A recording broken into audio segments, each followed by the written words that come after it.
Are we all here? No, we're not. Are we all here? We're on On here. here. Hello, welcome to another Saturday Night Shadow Whispers in the Night. We have a fantastic show on tonight. We have amazing co-hosts with me tonight. We have Nancy, we have Greg, and we have Kimmy co-hosting the show with me tonight. So we have two amazing guests on with us tonight. We have Pam and we have Steve. We're doing something a little different tonight. Normally we talk about paranormal and so on, and tonight we're not talking about paranormal. We're talking about something on the different end of it. We're going to talk about the authors of The Bug's Life Before the Mafia. Now, Charlie O Workman is the grandfather of Steve and Pam. So they are the author of The Bug's Life Before the Mafia. So we have been reading through the book.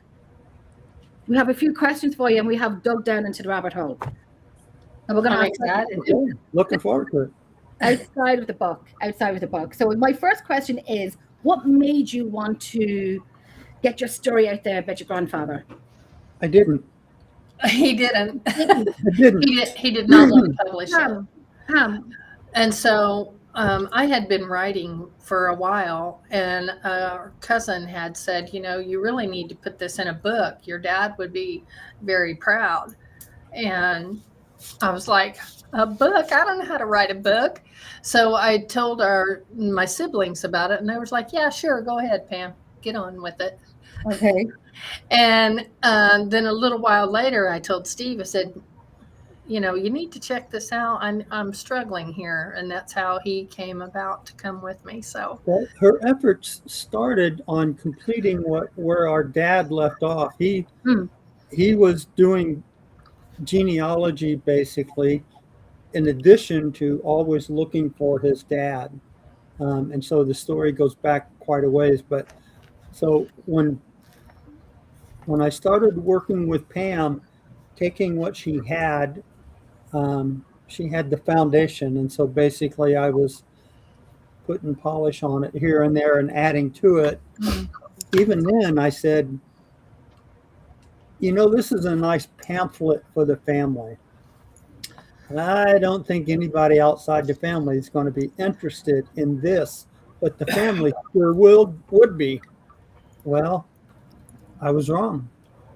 Okay. And then it just took off from there. So there's a lot of background work and we've been reading the book here, and there's a lot in it because he was married. Was it 3 times he was married? Yeah. Yes. He was married 3 times.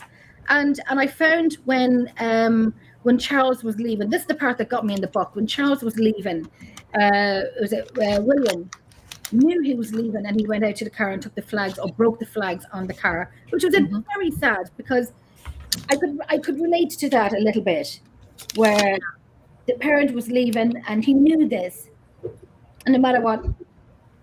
Yeah, and this was a conversation that my dad told me he overheard, and it was just a conversation between his parents, and they were in the kitchen, and when he overheard that his dad was going to be leaving and he could never come back, he got upset. He couldn't understand why, So. And so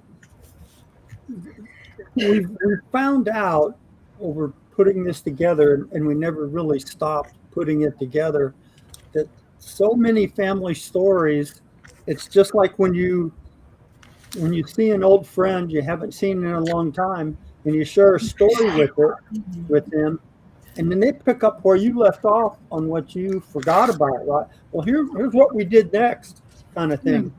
Yeah. And so when our dad told me that story, I didn't catch the part about the conversation.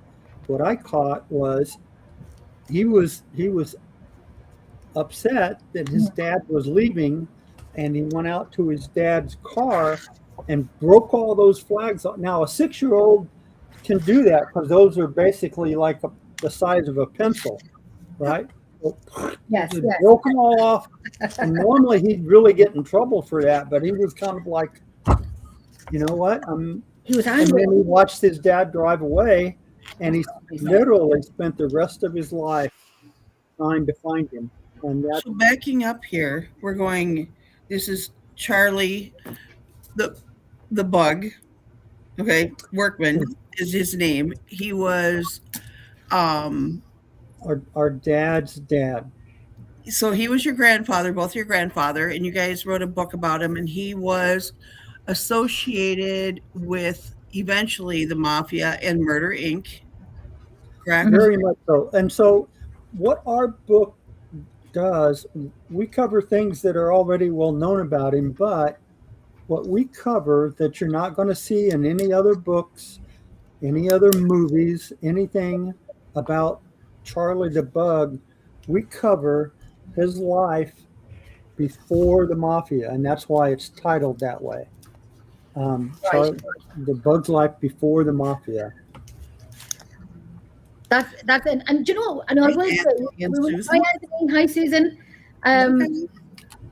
We were looking up why he was called the Bug, right? And there was because we all had, myself and Nancy and Kimmy had a discussion about this, because we want to get everything together and make sure we're asking questions within the line. So he was called the Bug because he was cool and calm like a bug. And it didn't matter who he was, who his assignment was. The most famous is like a well-known Mafia level person, Dutch Schultz, which was very senior to Charlie, but it didn't matter to him. One of his friends even asked him years later, said, "Charlie, what would you do if you got an assignment to kill me?" He said, "Well, I guess I'd have to kill you." Okay, so that was just an honest, laid it out there. Right. By assignment, you're saying hitman. He was a hitman for the Mafia, right? Yeah. And he did many hits. Yeah. Basically, what is said is that he had killed 20 people that they know of. And that's, that is subject to, you guys have your own. And that's the thing. It's hard to really identify how many kills any hitman had, because the number one rule is you never talk about it. Right. Okay. He was a hitman. And so there wasn't any list that people found. It was, and that's how the FBI basically got to Charlie and many others, is that people started talking, and they started talking to save their own skin. And so, but he was at the top of he was. He was the number one hitman of Mafia. He was their number one hitman. So right. Body count had to be high for him to be the number one hitman, correct? Well, I don't really know, but I think I would say what put him there is his reliability. He's reliable. But I can't deny what you're suggesting. Right. But there's no evidence either way. Right. They're saying that there's 20 that they know of, from what I've seen. Yeah, right. All different, like across the board on the websites, they're all like 20 that we know of, 20 that we know of. Right. I don't know if they're getting their information from the same place or they're pulling it from another autobiography. But and you know what? And here's the challenge that Pam and I have, is these family stories, facts and all, it's all 100 years old. Right. I know, right? Right. Which is crazy.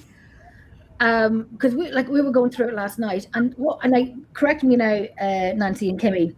There was one guy that I liked because he was a stepfather, and he took up the role of stepfather to correct me if I'm wrong now. He took up the role, and I thought, Rolly. Oh, I know who you're talking about. That was his second wife, correct? And I said, I think he's great because he stepped in, he made sure the children were provided for, and so on and so on. And Nancy said, Jenny, he killed 20 people. And I did say at one point, that's why sometimes I'm single, because I always kind of get the ones that will probably, be mass murderers. Now, going back, this is previous to him being, the book is basically before the Mafia. So when he was younger, he grew up in the slums of, or lesser He grew up in a very small area. town in northern Indiana. Okay, and they're saying, and there's so many conflicting accounts. Like he grew up here, he grew up there, and it is probably because he changed his age at one point in time. Correct? Right.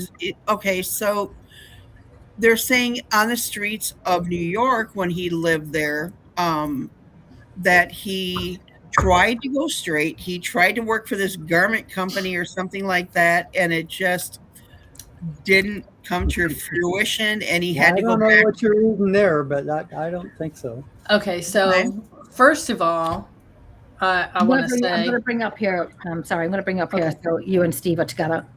Okay. Okay. So first of all, this is what we know about Charlie Workman before the mafia. Yeah. But as the more that I research, I believe, not that I know for sure, I believe that when he married our grandmother, he was already in Chicago with Al Capone, which means that there's no proof of it, but that is close enough where he could drive back and forth. Okay. Right. So there's no proof of that time. Al Capone was being investigated for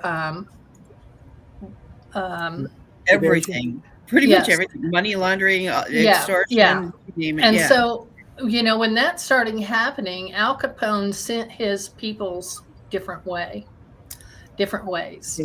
because they all did something different. Yes. Yeah. And so when it comes to Charlie, this is my perception and my belief. And what year are we talking about? Like he was in, give me a year, like 22, 25. Yeah, 20, because he married our grandmother in 22. So I believe she knew what he was doing. Okay, so he wasn't born in like the teens or anything like. It was a while before that. Like his actual birthday is 1898. 90. Okay. December 4th. So like he was 17 in New York, and I'm going, I'm thinking he was more like 27 when he was doing, they're giving him credit for going, starting little rackets and stuff like that. I'm going, I think he was already involved by then with the mafia and established. Here's where the story gets hard to separate. Yeah. And that is, our grandfather, no question, was born in 1898 in Churubusco, Indiana. The stories and historians and other things say Charlie the Bug Workman was born in 1908. Yeah. And he was from New York. Right. So if you think about it, when he left Indiana and ended up in New York, it had to be. It would be the same timeline, but later, he made himself 10 years younger. Yep. And he also convinced everyone he was Jewish, because you had to be either from Sicily to be in the Italian mafia, or you had to be Jewish to be in the Jewish mafia. So he goes, "Hey, I'm Jewish." And that area of New York was known for Jewish, Italian, and Irish, I believe. Right. So also, the stories, you have to be careful about what your source is, because Pam has kind of discovered that not every source is going to tell you what they believe to be true. But if you back away from it, take the knowledge that we can see how they might think that. Right. Well, and I mean, you guys have researched extensively. Now, somebody who reads this is going to go, I don't know who Charlie the Bug Workman is. I'm going to look it up on the internet. And they're going to go, oh, you know what? The internet says blah, blah, blah, that kind of thing. Right. And that's why I'm kind of playing the devil's advocate going, here's what the internet says. And I do not live and die by the internet or what it says, or AI for that matter. But it's And that's the point that we make, is that everything ever written, everything you can find out about Charles Workman, Charlie the Bug Workman, doesn't go outside the state of New York. And we know better. And I'll give you an example. So Charlie's first wife was Estelle Green. Yeah. They were married and had a son. Robert. They were divorced. And then Charlie married our grandmother. Well, Estelle Green went on to be married a couple more times and still stayed in Churubusco. And so through all the research, Pam has made connections with her descendants in Churubusco. Right. And we have met with them a couple times. And so that's the background to my story. I think it was in was it October, November, Pam and I went to Churubusco and met with one of Estelle Green's granddaughters. And she said, "Let me tell you a story my grandmother told me about Charlie." Okay. So her new husband, she was trying really hard to get her son back. Charlie took Robert and wouldn't let her see him. And her new husband, keep in mind now, this is in the 1920s, probably what? 24. Right, 24. Her new husband said, "You know, it won't be good for, I'm a businessman in Churubusco.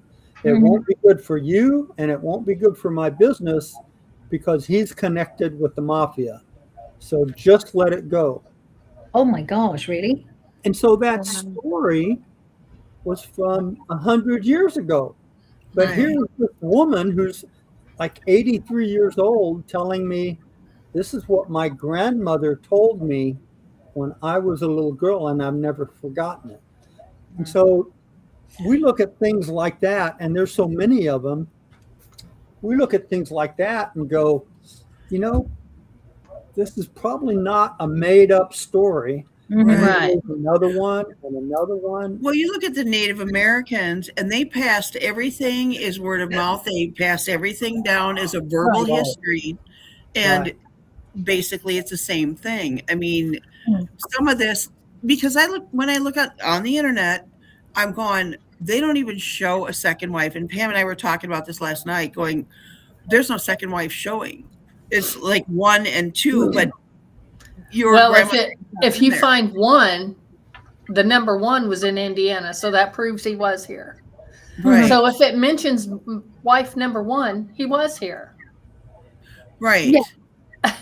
But they don't mention wife number 2. And that's what was like, and I mean, I specifically asked that. They're going, there is nothing on here, but you have documentation, Pam, which I think do. You should put out there and put it on Snopes, and you should put it on all the other stuff that is going, absolutely not. Put it out there and go, absolutely, you know? We have an idea about that we'll share with you towards the end of the show. Okay. Yeah. Okay. Yay. And so the first of all, I want to say the way the mafia worked, and back in the 20s, if you go from one state to another, they didn't ask you to prove who you were. They didn't ask for ID. They didn't have it. They didn't ask for social security number. They didn't have it. So anyone could do that very same thing, and many people did do those things. So he could go to New York and he could change his date of birth because nobody there would know any different. Right. Okay. And so anything that he does that's legal, he could just put a different date of birth on there and go, this is it. And it will take it as a record back then. There really wasn't that much legal documentation back there then. wasn't. It was Yeah. basically word of mouth, and unless there was someone that would speak up and say that, no, that's not true, I know that to be different, they took, it's like if you were arrested, they would say, okay, where do you live? Are you married? Do you have kids? What's your date of birth? what do your parents do? You know, it's like there's a famous politician that says during a job interview in the 40s, they would ask, who are your parents? Because that would be a reflection on who you were. Who you are. And he said, Yeah. well, my dad has passed away. Mhm. And they said, oh, sorry to hear that. What happened? He said, well, he died at a large public gathering when scaffolding collapsed. They said, oh, sorry to hear that. So he went on with the interview. What he didn't say was, my dad was hung as a horse thief. Yeah. Oh God. So that's just one example Yes. of twisting the truth and people accepting it. Okay, Right. good. And that's why I say, you know, when you look at the internet, it is what it's taking, and it even admits on this website it was ongoing, this is taken from previous autobiographies, which you guys well know that there's other ones out there. There's a lot of them, especially when you go like, you know, Dutch and stuff like that. It's Right. yeah, exactly. And she's got like, what did you say? You have like Yeah. 10 or like 15 of them or something like that. Yeah, she's got like Yeah, tons of them. we have all the books. Now his basically he came on the scene like as a thing when he killed Dutch Schultz. Yes. That's what made him famous, because he Right. got That anywhere. didn't even come up on the radar until about 5 years later. Right. Right. So that was a done deed. It was already 5 years after he killed him. So exactly. word of right. mouth, Brian Wells said, word of mouth was the only way to find things out back then, other than the newspaper. Yep. Yeah. Or some people, like, if you think about it, if you went to the grocery store, they didn't have money. They ran tabs, remember? Yes. In the old days. Well, Right. my mom sent me down here to get sugar, flour, and whatever. They kept a tab. And at the end of a certain amount of time, it had to be paid. Right. So the same thing. Anybody can say, you can trust this person, da da da da da da. Okay. That's all they needed. Right. Yeah.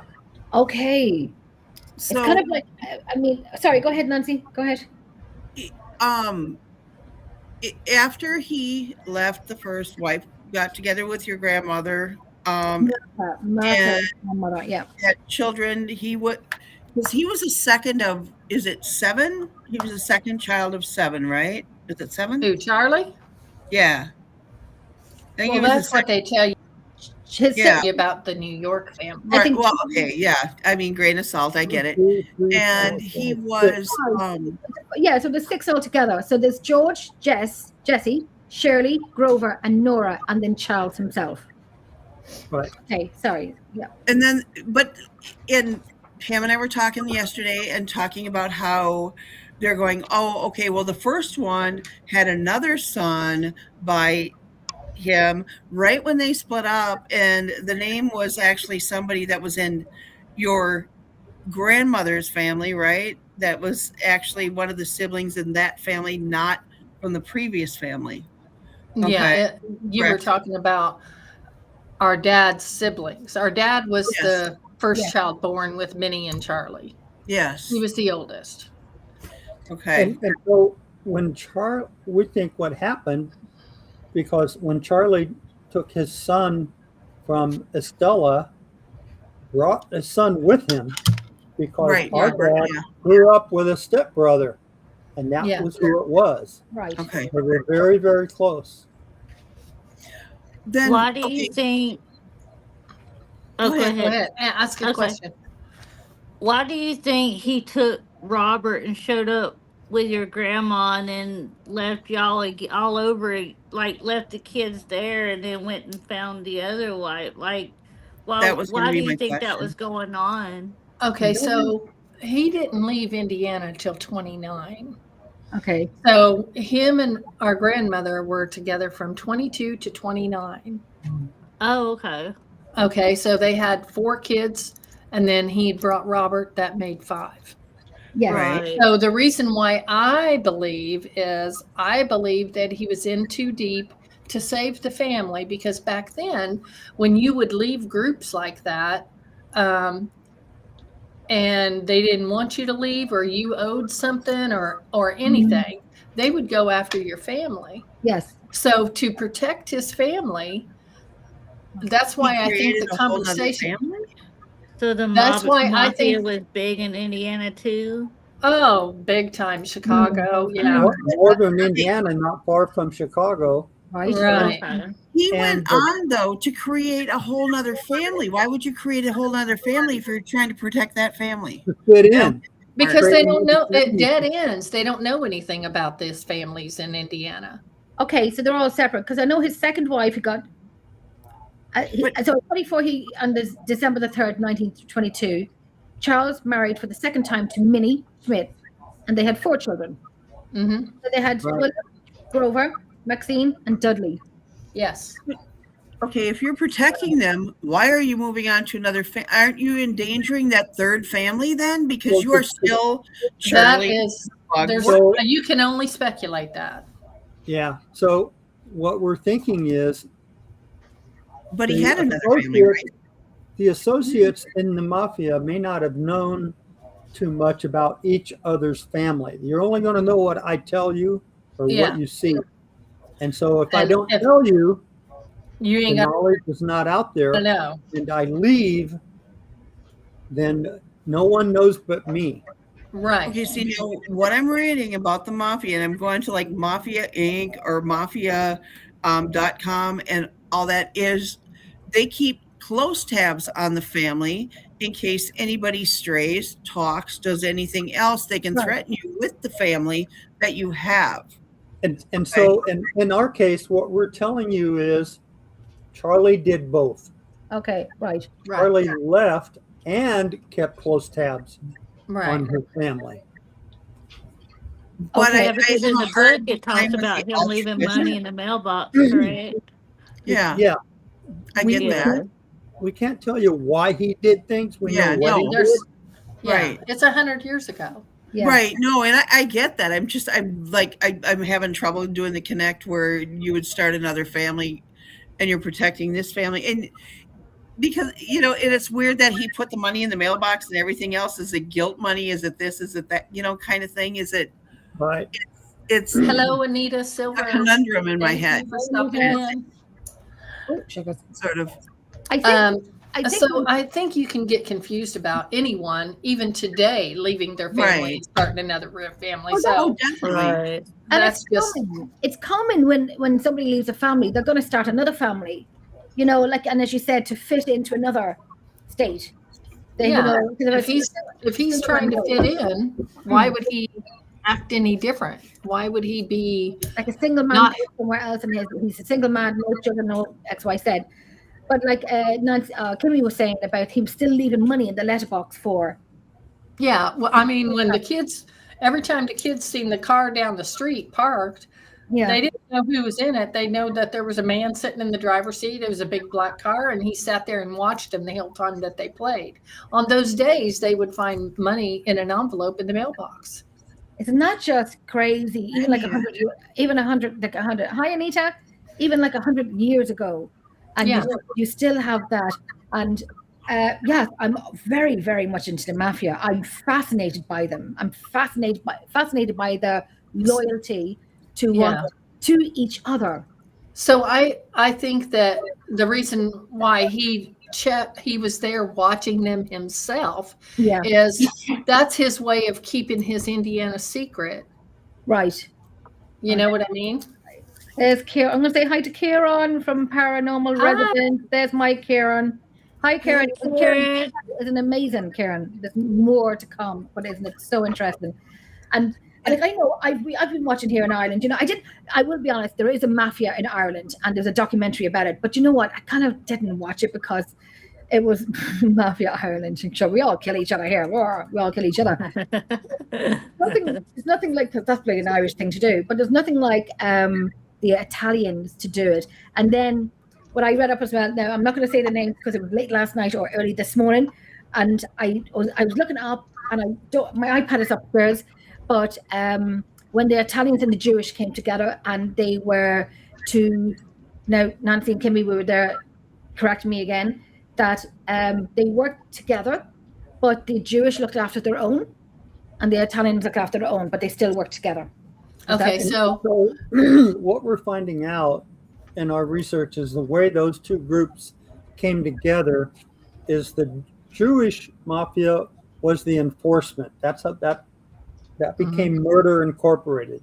And the Italian mafia really liked it because they said, okay, we want to take this guy out. They would just tell the Jewish mafia, and all the Jewish mafia knew was, okay, here's his name, here's where he lives, we're taking him out. So if anything ever happened and they got caught, they couldn't tell you who did it.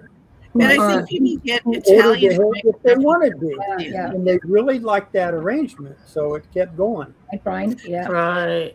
Yeah, And I think so- the Italians mixed up with the Sicilians, who are a lot more brutal and Well, vicious and everything. the- That they have not. They're not. In order to Intermixed. be of any authority level in the Italian mafia, you had to be from Sicily. Right. Right. That's how that worked. And so, here's But Charlie, the a Sicilians white guy from Indiana are brutal. that is basically met his wife at a Christian picnic, right? Yes. How's he going to do? So he becomes 10 years younger and Jewish. Okay, we'll Right. accept you in. And the mafia kingpins actually attend. So when he goes to New York, he's married again, has a son named, his name was Solomon. He changed it to Chuck. But they had a brie, which is what the Jewish does. And the, they actually circumcised the little boy at home. And so all of the mafia kingpins attended that party. And it's all in Charlie's son's book, Murder Incorporated meets the PGA. PGA, yeah. That's Yeah. a new. Okay, that's a new. Yeah. That- He became, so Chuck became a PGA golfer. And so when you look on Amazon, if you scroll to the bottom, this book and our book shows sold best together. Right. Oh, that's great. Yeah. Okay, that's great. I'm going to say to Karen as well. Karen, I have the book here. I will send on the link. I'll put the link onto the page later, but it is on Amazon. Just Yeah. put in The Bug's Life Before the Mafia and you will find it. Pam Harris and Steve Workman, and you will get it there. But I'll send it on and I'll put it on the link after the show. Sorry, go ahead. Okay. And so Pam, I'm curious to hear. Go ahead, Nancy. Oh, sorry. I was just Pam and I were talking last night, and I was talking about the whole thing in St. Paul and everything, where the mafia came here and we protected them, or the city protected them, right? And you were saying that there was so much deeper, that you were going to reveal something today, and I'm dying to know what it is. Right. Well, maybe at the end of the show. Keep it hanging. Come on, you're killing me, man. I'm curious to hear questions from people that have read the book. Yeah. What questions were you left with? There's so little known about his early life, so little, and I take it that you guys can't find anything on that either, because it's very Don't think that. okay. Well, Don't think because that. I'm just We going know the name of the book. every Mafia, freaking detail about his early life. Okay. Yeah, we do. Well, Well, and so to that point, like I said, his first wife got remarried, and her descendants are still in the same small town in Cherubusco, Really? and we have met with them more than once. And then Okay. to top it all off, in Cherubusco, Indiana, there is an author that wrote The First 100 Years of Cherubusco.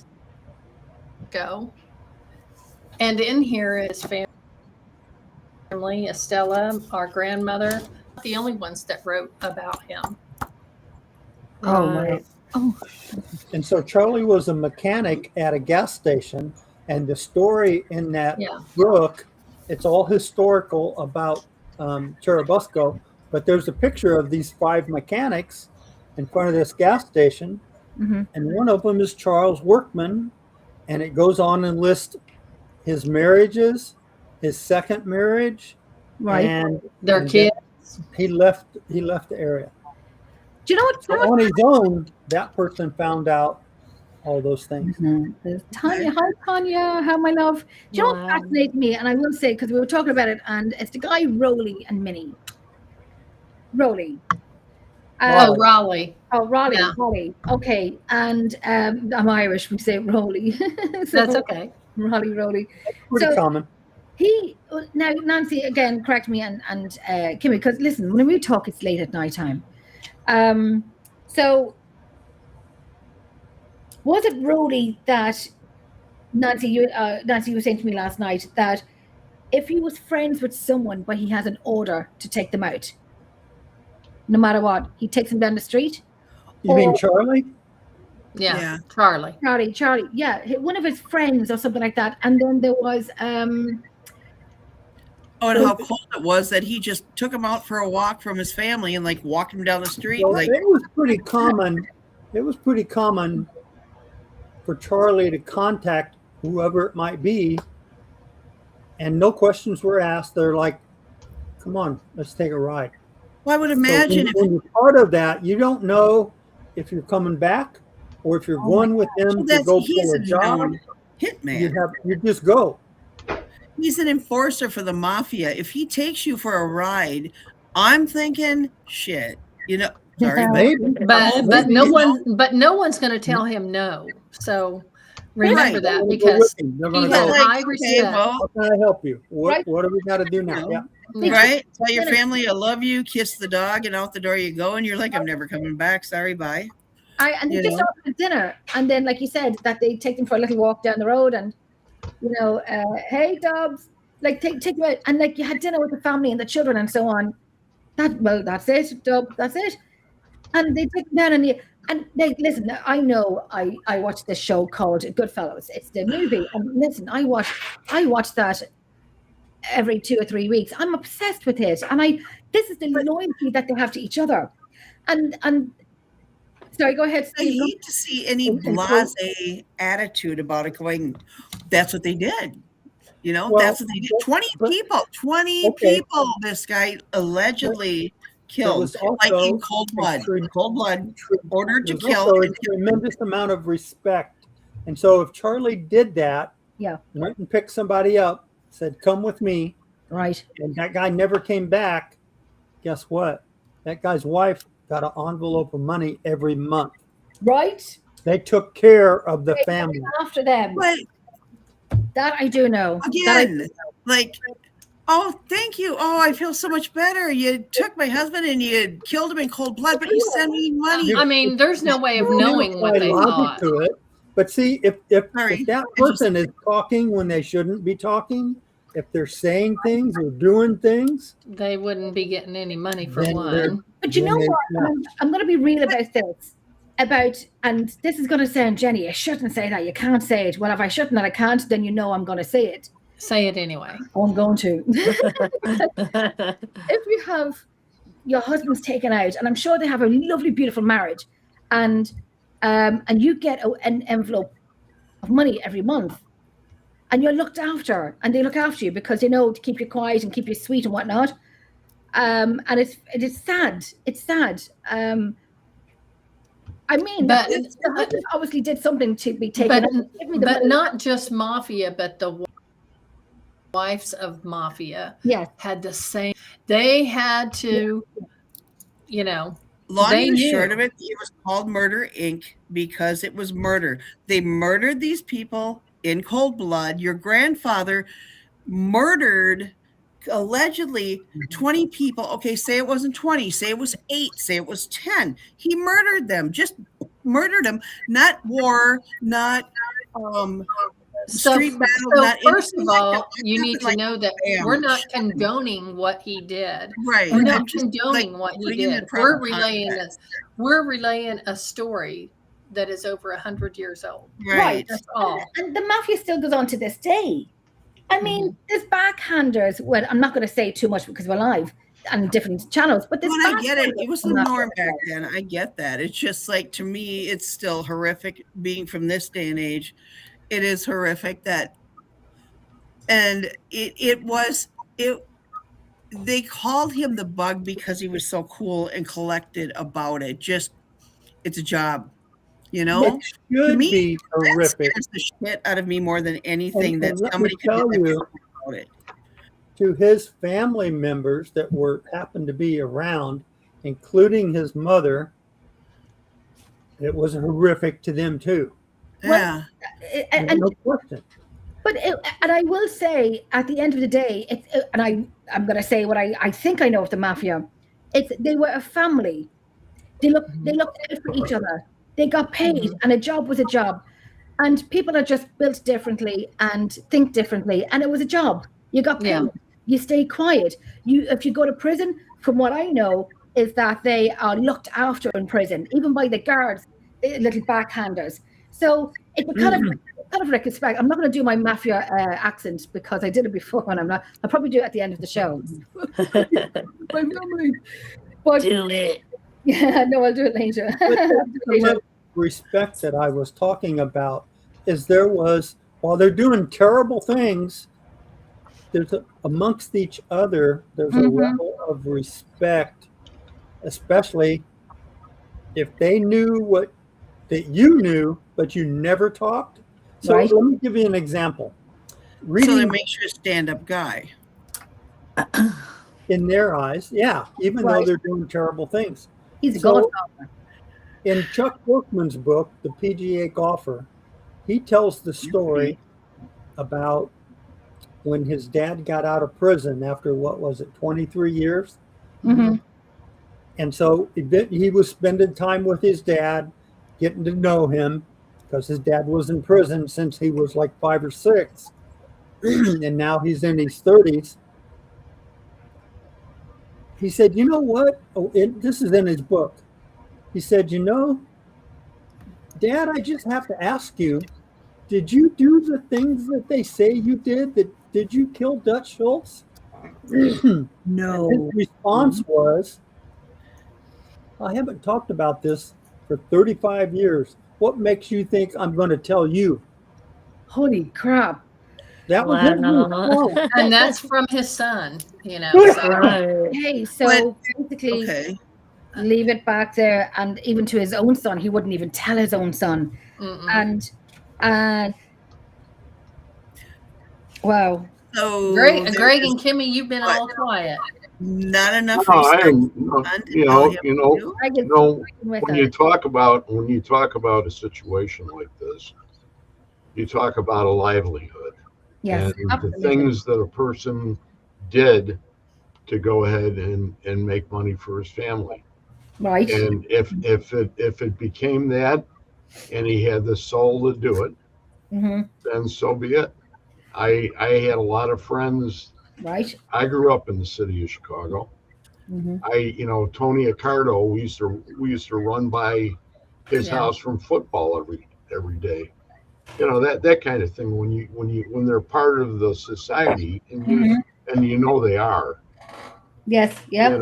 There's no disrespect to be had for the Is family. this like somebody's Oh, got to the- do the job, so it might as well be you because somebody's going to make the money at it?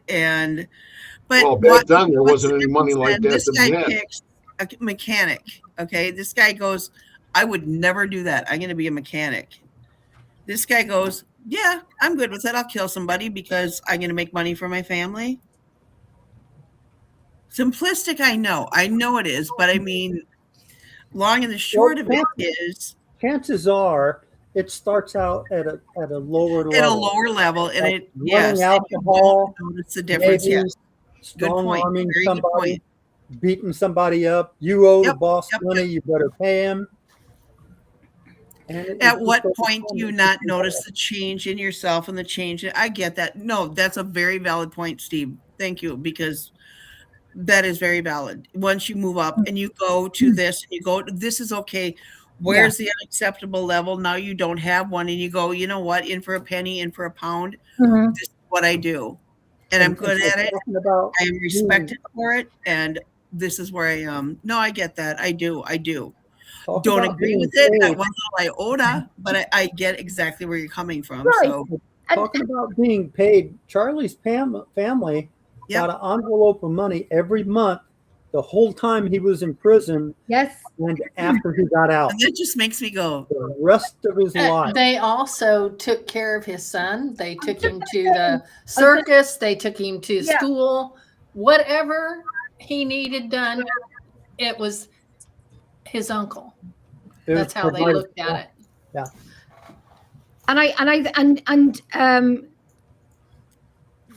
With the family being looked after when Charlie was in prison, and the family being looked after, it's because Charlie did not speak.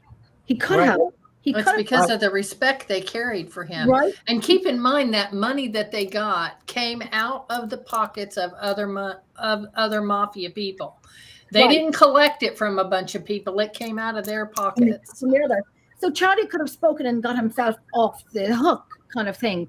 And so Well, his family were outside, so he had to make sure his family was safe as well. So by being quiet, he had to respect the manners and the safety from the other mafias to look after his family. You know, you look after me, scratch my back, I'll scratch your back, kind of thing. and so talking about not talking. So what happened was Thomas Dewey was assigned by the governor of New York as a special prosecutor to go after some of these things that were going on, these organized crime things. And so he started prosecuting different people. And what eventually came about was some of them said, you know what? Because he wasn't just prosecuting them for prison time. Right. He was sending them to the electric chair. Right. Yeah. And so they were very, very concerned, and they should be. Mhm. So what would happen is you'd get somebody, you know, here's all the evidence against you. You're going down next. They'd go, look, I'll talk. I'll tell you everything if you just give me life in prison instead. Really? And so they started to get people, witnesses that would do that. And once they got a second witness, that's when they went after Charlie. Okay, we have two people that tell us that you committed this crime. Mhm. And so now you have these people that turned informant, and one of them, you can look it up in the newspapers, you can look it up in the internet. One of them was Kid Twist. And Okay. so Abraham Relis. And so he was under police protection, and he had testified in a couple other trials, and he was going to testify in Charlie's trial. And so there's different accounts, but basically Charlie said, he stood up and said, no contest, which means you have more evidence against me than I can defend. And the judge sent him to prison. But the point I want to make about Kid Twist, he was like on the 6th floor of a hotel under police protection. He had no threat. Everything looked good for him going forward. Somehow he went out the window and died when he crashed to the ground. What? And so the theory is, I guess. you know what? Even the cops disrespected somebody that was ratting people out. Right. There's no proof of it, but Right. it sure is rather. Now they set it up to make it look like he was trying to escape, but he didn't even have enough sheets and other things that would make it worthwhile. Okay. So I'm just getting a message here from Nancy. Something is happening in her. Yeah, I seen that. Did you see that? Yes. Which is not good. Okay. Yeah. Is she okay? So Greg or Yes. Kimmi, did you have any questions? I guess some of the questions I have is, like as far as like, okay, he goes down for Charles Schultz. Dutch Schultz, right? And so it Yeah. leads to all like, Steve was saying, like all these arrests.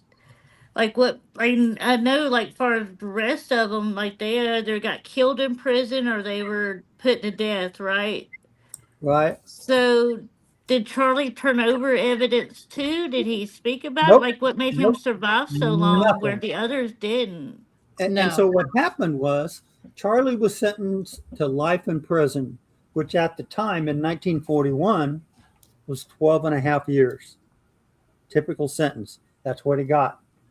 And Okay. the other thing that would happen when people like that came up for parole, they would likely add on 1 or 2 more years because they really wanted these people to talk so they can get all of organized crime. Charlie never talked. They would add 5 or 6 years. Yeah. Yeah. He ended up serving 23 years. So in 1964, I think they stood back and went, you know what? Anything he can tell us, all these people are dead. Mm-hmm. There's no value in him anymore. Right. We'll let him go on parole. And that's how he got Gotcha. out. That's So crazy. essentially pretty much saved his life then of not getting murdered or put to death then. Mm. Makes was, sense. yeah, he was reveled and worshipped because all through that, he didn't talk. He didn't. That's Nancy. Is everything okay? Yeah, we just had like a parade go through the neighborhood. ICE was in the neighborhood. That's why my dog is having a fit because they're going by honk. I actually ran out to the truck for a second and laid on the horn because they drove through the neighborhood with a pile of people behind them. But yeah, like in my neighborhood, ICE of all things. Anyway, sorry. Speaking of Well, it mafia, is snowing. I know. It's kind of like the kind of a sheet. We're not going to get into politics or anything like that, but it's kind of like a sheet. But it's scary now when you say that. You see it on the news and whatnot, and then it's scary when you see them there, and you're kind of, it's frightening. It's bloody frightening. But I could say a lot about it, but I'm not going to. Okay. We'd be taken off. sorry, you guys. I had to see what was going on. That's okay. I was going to ask something. I need you to do. Sorry. Let me ask you this question. Was Charlie the only one in the family that was associated with the mob? Good question. That you know. Good question. Not that there's no one else that we've come across. Pam? Is willing to say. I don't think there is anyone else as far as I know of yet. Now, where was he close? Was he close if it to was me, Wausau? I'm not going to talk. Sure, I understand. Was he close to Wausau? Warsaw? Yeah, Oh, Wausau. Yeah. Wisconsin. Warsaw, Indiana isn't that far from. Well, that's what, because I did a lot in Warsaw. Yeah. As far as fish. Uh-huh. And we'd always have stories that we would hear, and Mm-hmm. they were in line with the stories that I knew as a child and as I was growing up on the northwest side of Chicago, because the northwest side of Chicago was an area back then where my grandfather used to run alcohol. Oh, And yeah. he- And that's he how had- a lot of people got into mafias, Right. bootlegging. And he had it in the back of a truck, and my mother used to sit on top of the box. Yeah. That way it was, it wouldn't be suspicious. But Yeah. Yep. and Absolutely. he was a Wurlitzer piano man. He owned the Wurlitzer piano shop on Chicago Avenue. Wow. So Yeah. I mean, you'd hear stories like that, and then the big thing was always the police Yeah. and what they would do compared to anybody else. Yeah, absolutely. Yeah. So you had a lot of questions there. I'm sure that in Indiana it was a little quieter than it would be in an area where I grew up. You know, as far as Yeah. the Yeah. distance between. More So rural, very a much. lot, okay, Very more rural. Yeah. Yeah. So I would say that you wouldn't you'd hear things, but it wouldn't be no different than a ghost hunt. Yeah. Hmm. But I'm talking about the law enforcement. This and you're going to have different responses, even at the time. But the story goes that when they had the evidence on Charlie, Mhm. they knew very well where he lived. He was in an apartment building with another mafia person. There's so many of them now, I can't remember the name, but maybe Albert Anastasia. But Yes, yeah. so they came and knocked on his door and And- apologized. I was just about you got there before I did because I have that page literally open up in front of me right now. Oh, do you? I actually do. And they wanted to Charlie take him in for Yeah. the murder of Dutch Schultz, and he said, "You know what? If you give me a couple days to get That my is things fair, in that is order, I'll come down Yeah. and turn myself in." Yep. And they were like, "Okay, That's what I was about to ask you. You got who there. could do that?" You got there before I did because I'm in chapter 5, charged with the murder of Dutch, and Charlie asked if they could give him a few days to get his affairs into order, and he would then turn himself in. So we assumed for the reason of Charlie to turn himself in was to prevent his 5-year-old son from knowing who he was in real life. Yes. His wife created this fairy tale for the son to believe, so the actual story would not influence him growing up. Yeah, because he didn't know about what his dad really did till he was grown. Right? And let me find out. So they decided to tell the Stone Age fairy tale story about Charlie being in a secret mission. Yeah. Wow. And there were so many people involved in the story, they felt they were doing this for a good reason. The mail carrier would even bring, so the mail carrier was involved, the ice cream van was involved. Everybody. Bring letters and money and so on to him, to his son. So it's kind of like, and I always see like the backhander, the envelope, the brown envelope, you do this for me, or you do it because, you're not going to say no to the mafia. Yeah. That's it's kind of, it's like a movie. Well, obviously it's like a movie. Because, Rosa, hold on, lovey. It's kind of like, it is Yeah. a movie. I mean, I watch Goodfellas, and I watched Goodfellas way too many times. And the thing that got me in Goodfellas was that, there was this guy, oh God, is it Johnny? And he couldn't join with the mafia because he was Irish Italian. Rosa, hold on. Irish Italian. He had to be full Sicilian Italian. But he worked his way up to be part of it. But yet, family, if they made money or they got a hoist or they made something, you cannot show it was you who did it by buying these luxury items, new cars, fur coats. You cannot put yourself in that spotlight, and because the police are watching everywhere. Yeah. And I'm getting this from the movie that I watched. All right, I know I'm taking it from a movie, but it taught me about the mafia, and don't put spotlight on yourself because they're watching you. They want to get a little pinpoint that they can get you, and then they all, like dominoes, will fall down and telling each other. But the mafia is so strong as a family orientated that no one is going to tell anything. And if you do, you're taken out in a boot and buried. They had no mercy. They're just they're built differently, and it's fight or flight. Yeah.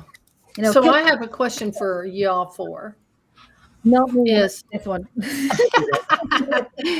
So what? Like on that. What? Yes, miss. What is the biggest Ran away, question by the way. that the book left you after reading it? Say that again. Say that again. What is the biggest question that you had after You read the book. You want one question or you want multiples? Or do you want one question, or what? Tell me what your thought was at the end of.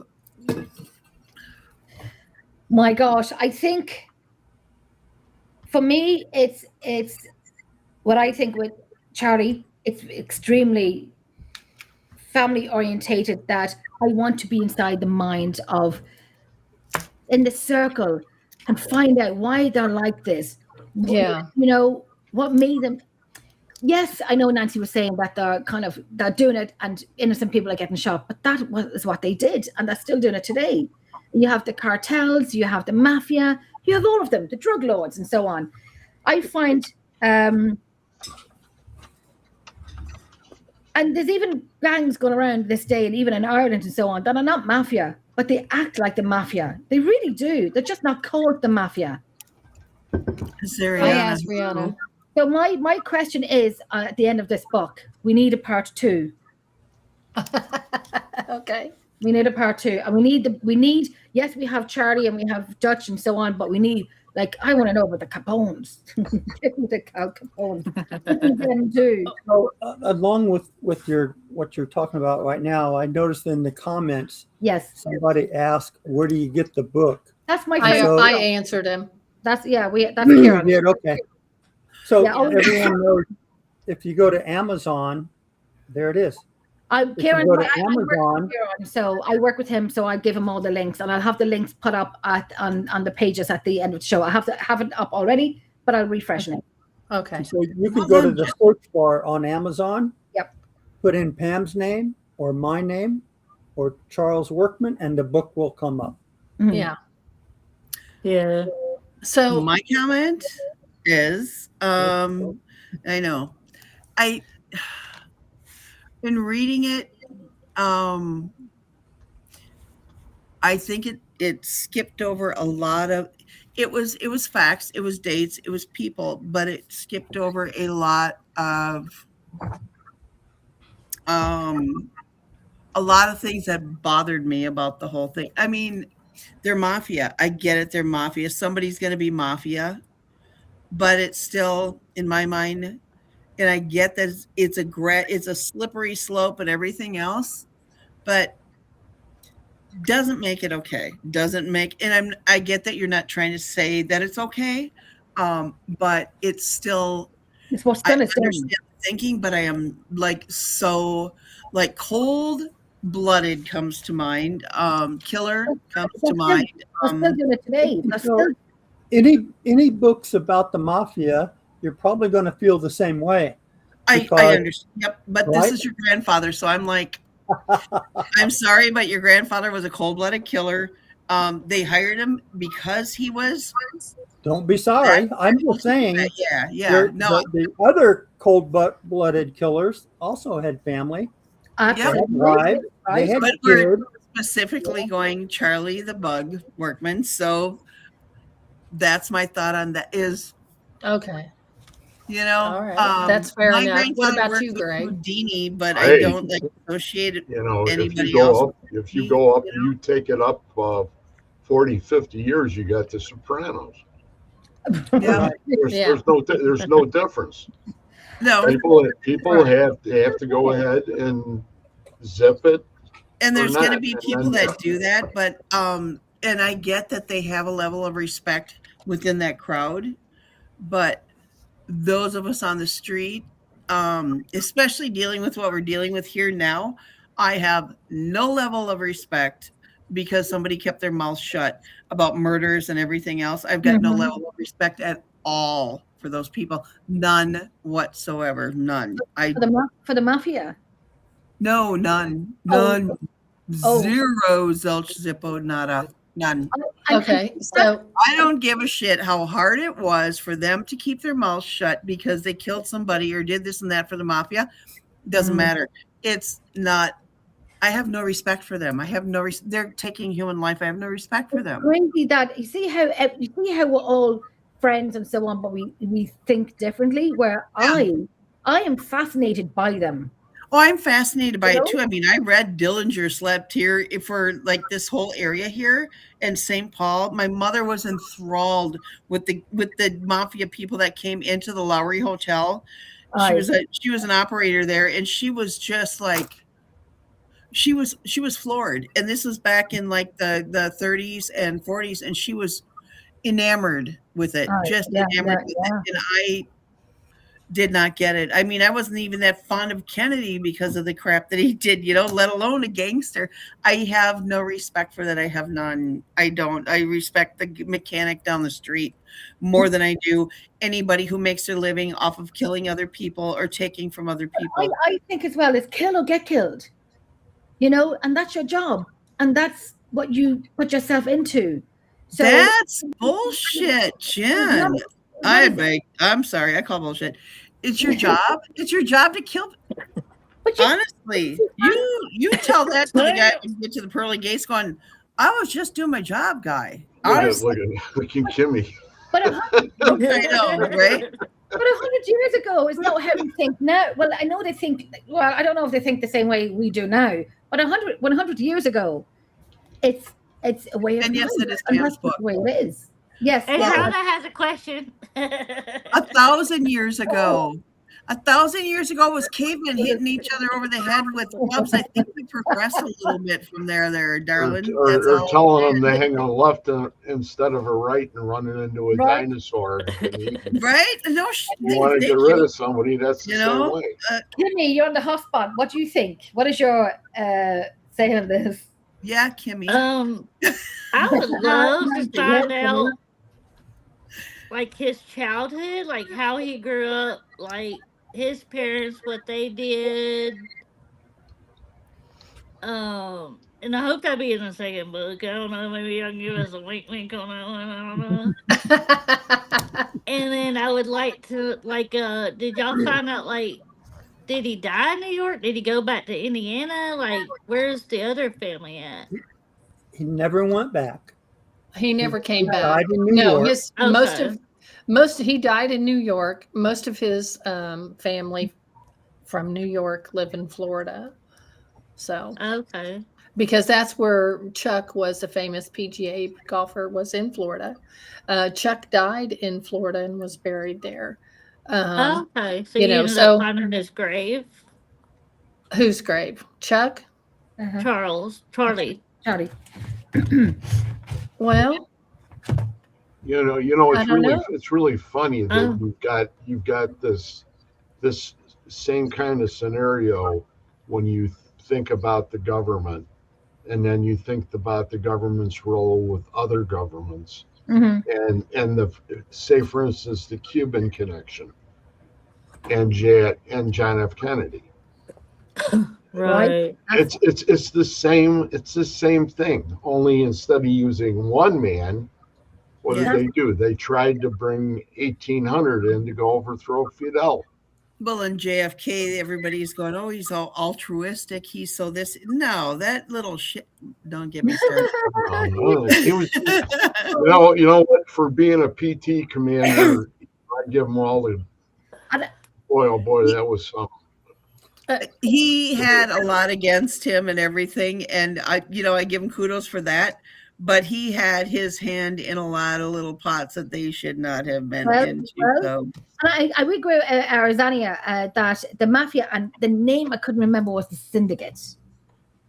Where the Jewish would look after the Jewish and the Italian would look after the Italians, but they worked together. But they knew each other's roles.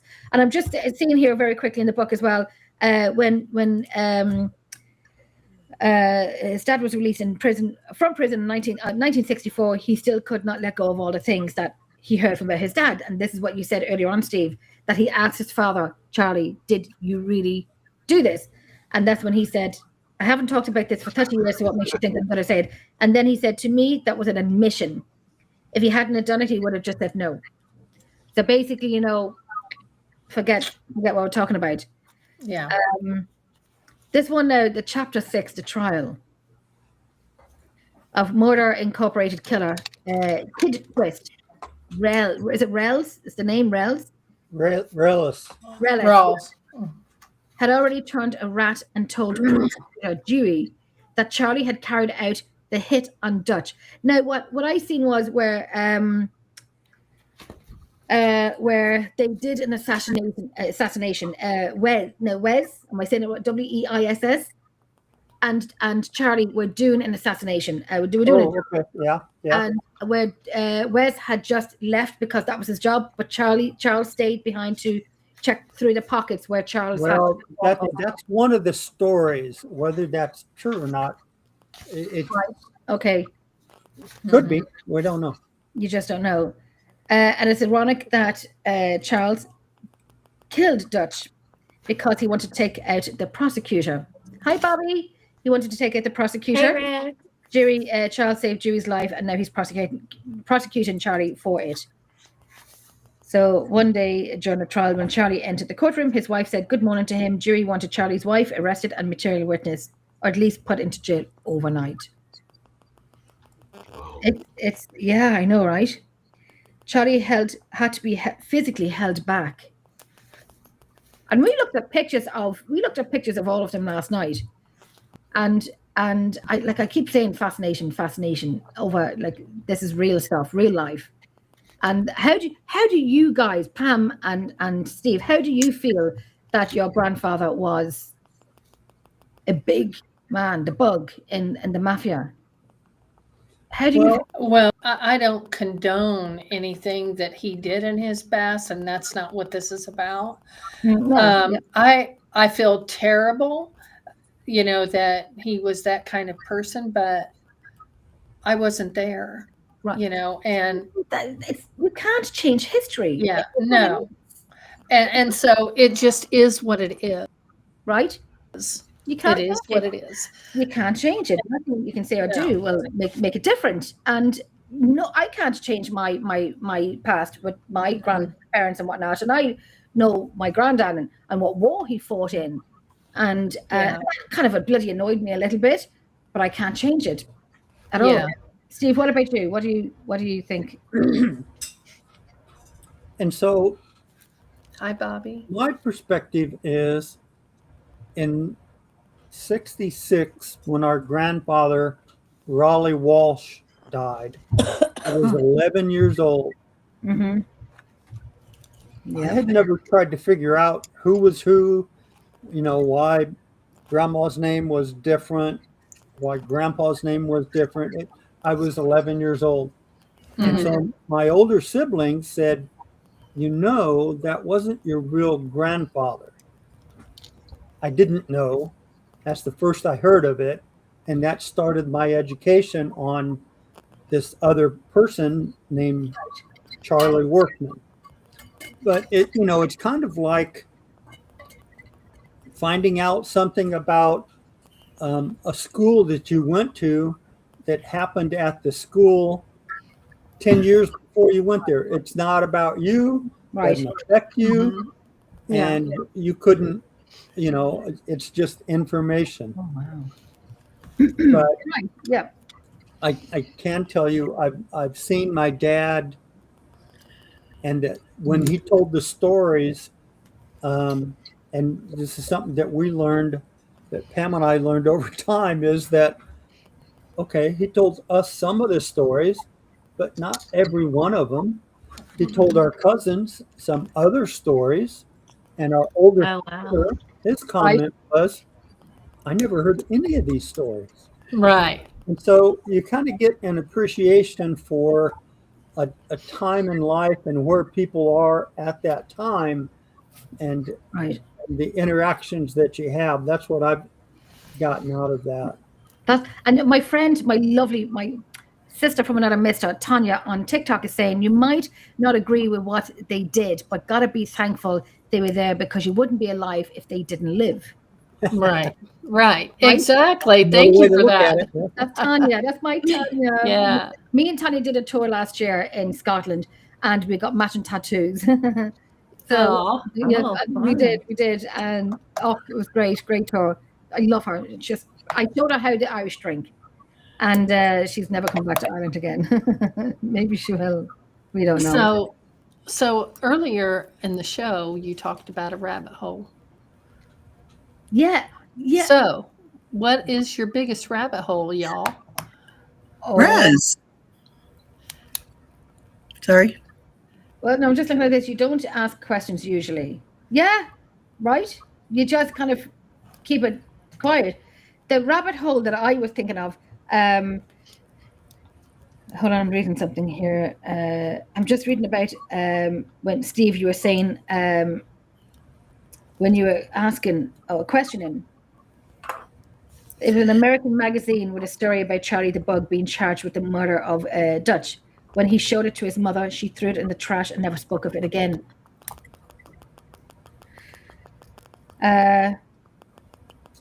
So that story is about when our dad was in, I think he was in China during the war, and he came across this American magazine, and it had an article in it about Thomas Dewey and about killing of Dutch Schultz, all these people that Dewey was prosecuting. By this time, Dewey was now governor of the state of New York. Yes. And there was one line in that article that said Dutch Schultz was killed by Charlie the Bug Workman and was charged with that murder. That's it, one line. And this was a big magazine, very large format, big pictures, and the article itself was probably about 10 pages. Wow. And our dad caught that one line, and when he came back to the States, he showed it to his mom and said, "Is this my dad?" And that's when she could have just said no. See, But she didn't. She threw it in the trash and never talked about it again. And But so remember, she's a wife of a mafia man. She knows she shouldn't talk. right? And kind of put it away, and let's not. It's best not to be talked about, and don't say anything about it. The rabbit hole is there was a few things now, and I will be honest with you. Some of them, like my iPad is upstairs, and and there's things in it. Like I was talking to the girls last night about like Al Capone. And was your grandfather involved with Al Capone? We don't know for sure. We don't have any proof. That's just my assumption. Okay. Because when after him and his first wife got married in 1917, and they had a son, he was evidently out of work. There was a story about her dad told him that he should go to Chicago to look for work because there was work there. So, and then later on, another story was that Stella's dad told her that she needed to be in Chicago with him and that baby needed to be with his dad. Mm-hmm. She goes to Chicago. She comes back and says, "That's it. I'm done. I'm not doing this." That's it. She filed for divorce. Okay. Do you ever think, like, and I was thinking about this earlier on. And that was in 22 when they got divorced. And in the same year, they both got remarried. but there were also family stories of a Stella that we were told that lasted 100 years, that there was some people strongly suggested, without any proof, the family was like, he's working for Al Capone. He started moving alcohol. Hey, that's the one I want to know about. It was enough that I don't think we wanted to quote them, but it was something. It was their belief. It was there, but that was their story that they believed, yeah, and that he was bootlegging. So Right. Okay. Because that's, I know it's, and I know a lot of people will I Thank agree you, with the Ariane. question. Thank you, Okay, thank you. And what I don't like is that they try to portray My them dramatized in movies, and So- with Goodfellas. And I keep referring back to Goodfellas because listen, that's the nearest I know of the mafia. But I've always been interested in it. But that was romanticized. You live a good life if you're part of the mafia family. The women will be looked after. you're protected and you're safe. And Right. And if you betray anybody, you're the bad guy because you're the bad guy for trying to save these people. You're the bad guy for turning them in. You're the bad guy for doing the right thing or for turning them in. You're the bad guy. So now, You know? Keep in mind, you have Nancy going now. keep in mind, this statement is about movies. And movies want people to like the movie and tell So other they're people gonna, to go see the movie. So they're not going to document and say how terrible all these people were, right. even though they were, right? They're going to romanticize it Because people sell want more to see it tickets to the romanticized. movie. That's Yeah. what they're trying to do. Yeah, blooding. People don't want to see the gritty part of it where they walk up. I mean, when they show those pictures of whomever laying on the ground, blood streaming from their head, or 5 people just massacred because they spoke about something, nobody wants to see those pictures. They don't hesitate to romanticize it, but they won't show those pictures because, they're so offensive. I find offensive that you're romanticizing it, and that's my offensive part. Show the pictures. That's reality to me. I mean, you cannot. Nancy, have you ever watched Goodfellas? Yes, many times, but you can't form an opinion unless you're dealing with realistic facts, right? If I don't have the facts, I can't figure out what is going on if I don't have all the facts, like the brutal facts. Lay it on me, honestly. And the challenge is, how do you know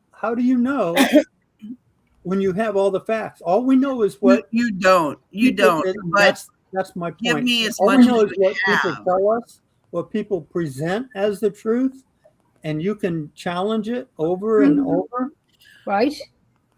but you don't really know. Okay, you so get what do we all of know the is the truth. truth about Charlie, though? What do we know as the truth? Okay. We know he is born in Illinois from you guys, right? Indiana. No, Or Indiana. Indiana. So, and we know that he had 3 wives. You guys have the paperwork on the second one, which nobody is saying is actually a thing, but it is a thing. We know that he has killed many people. We don't know the body count per se. Okay. He worked for the mafia. He divorced his first wife. He abandoned his second family and went on to the third. And that's what we know, right? As factual. Okay. Abandoned. Okay. Strong word. He left his family and went on. No, it's not. It's not a strong word. Okay. I think it's factual. But it's kind of like what they did 100 years ago. They kind of do it today. It's men and women. 100 years ago today, whatever, it is facts. So these are the facts that we know. Okay. Those are the facts as they are. That face value, your grandpa's an asshole, but it's not it has nothing to do with you guys. It is just what it is. I'm just saying because it bugs me that. But I think I'm going to say very quickly hi to my daughter. Hi, Jessica. She's watching. She's not here tonight. Hi, Jess. Hi, Jessica, my love. Hi, Jess. Tanya's saying every family has secrets of some sort. Moonshiners are the reason we have NASCAR. And I don't know what that is. Yeah. If you guys know what it is, that is what it is. Right. Yeehaw. So What is that? The They have people what? running moonshine, working for Al Capone and others, when during Prohibition, they would soup up their cars and make them go faster than the police. Yep. Oh, I love it. Okay. What did they call it? What the hell did they call that? There was a word for that. It wasn't to do with moonshine. It had to do with the cars. That was called Thunder Road. Thank you. Yes, that's Bruce. Yes, Bruce Springsteen song Thunder Road. Yes, it was about that. Yes, thank you. NASCAR is a racing theory. Okay, because I know the word NASCAR now. NASCAR. Oh, listen, donkeys here in And Ireland. that's what it was. They ran from the cops, and they had to have better cars than the cops. That I get. Love the car thing. The booze thing. Dealing with reality sucks sometimes. So yay, but I You have to draw the line at the whole. So, is there So I anyone- want to answer as Yes. Rihanna's question. Yeah. Is there any backlash from the book? Not really. I mean, nothing that I can't handle. Most of it really is honestly from family. Okay, because I did I read love family. that. I did read that at when this book was published, when it was ready to go in March, that some of the family members came out and added more into the story, which is why, and you're going to finish off the rest of it at the end of the show. Right. Right. So basically, I was really surprised to find all these different stories from different sources within the family. Sources I never expected outside of our siblings.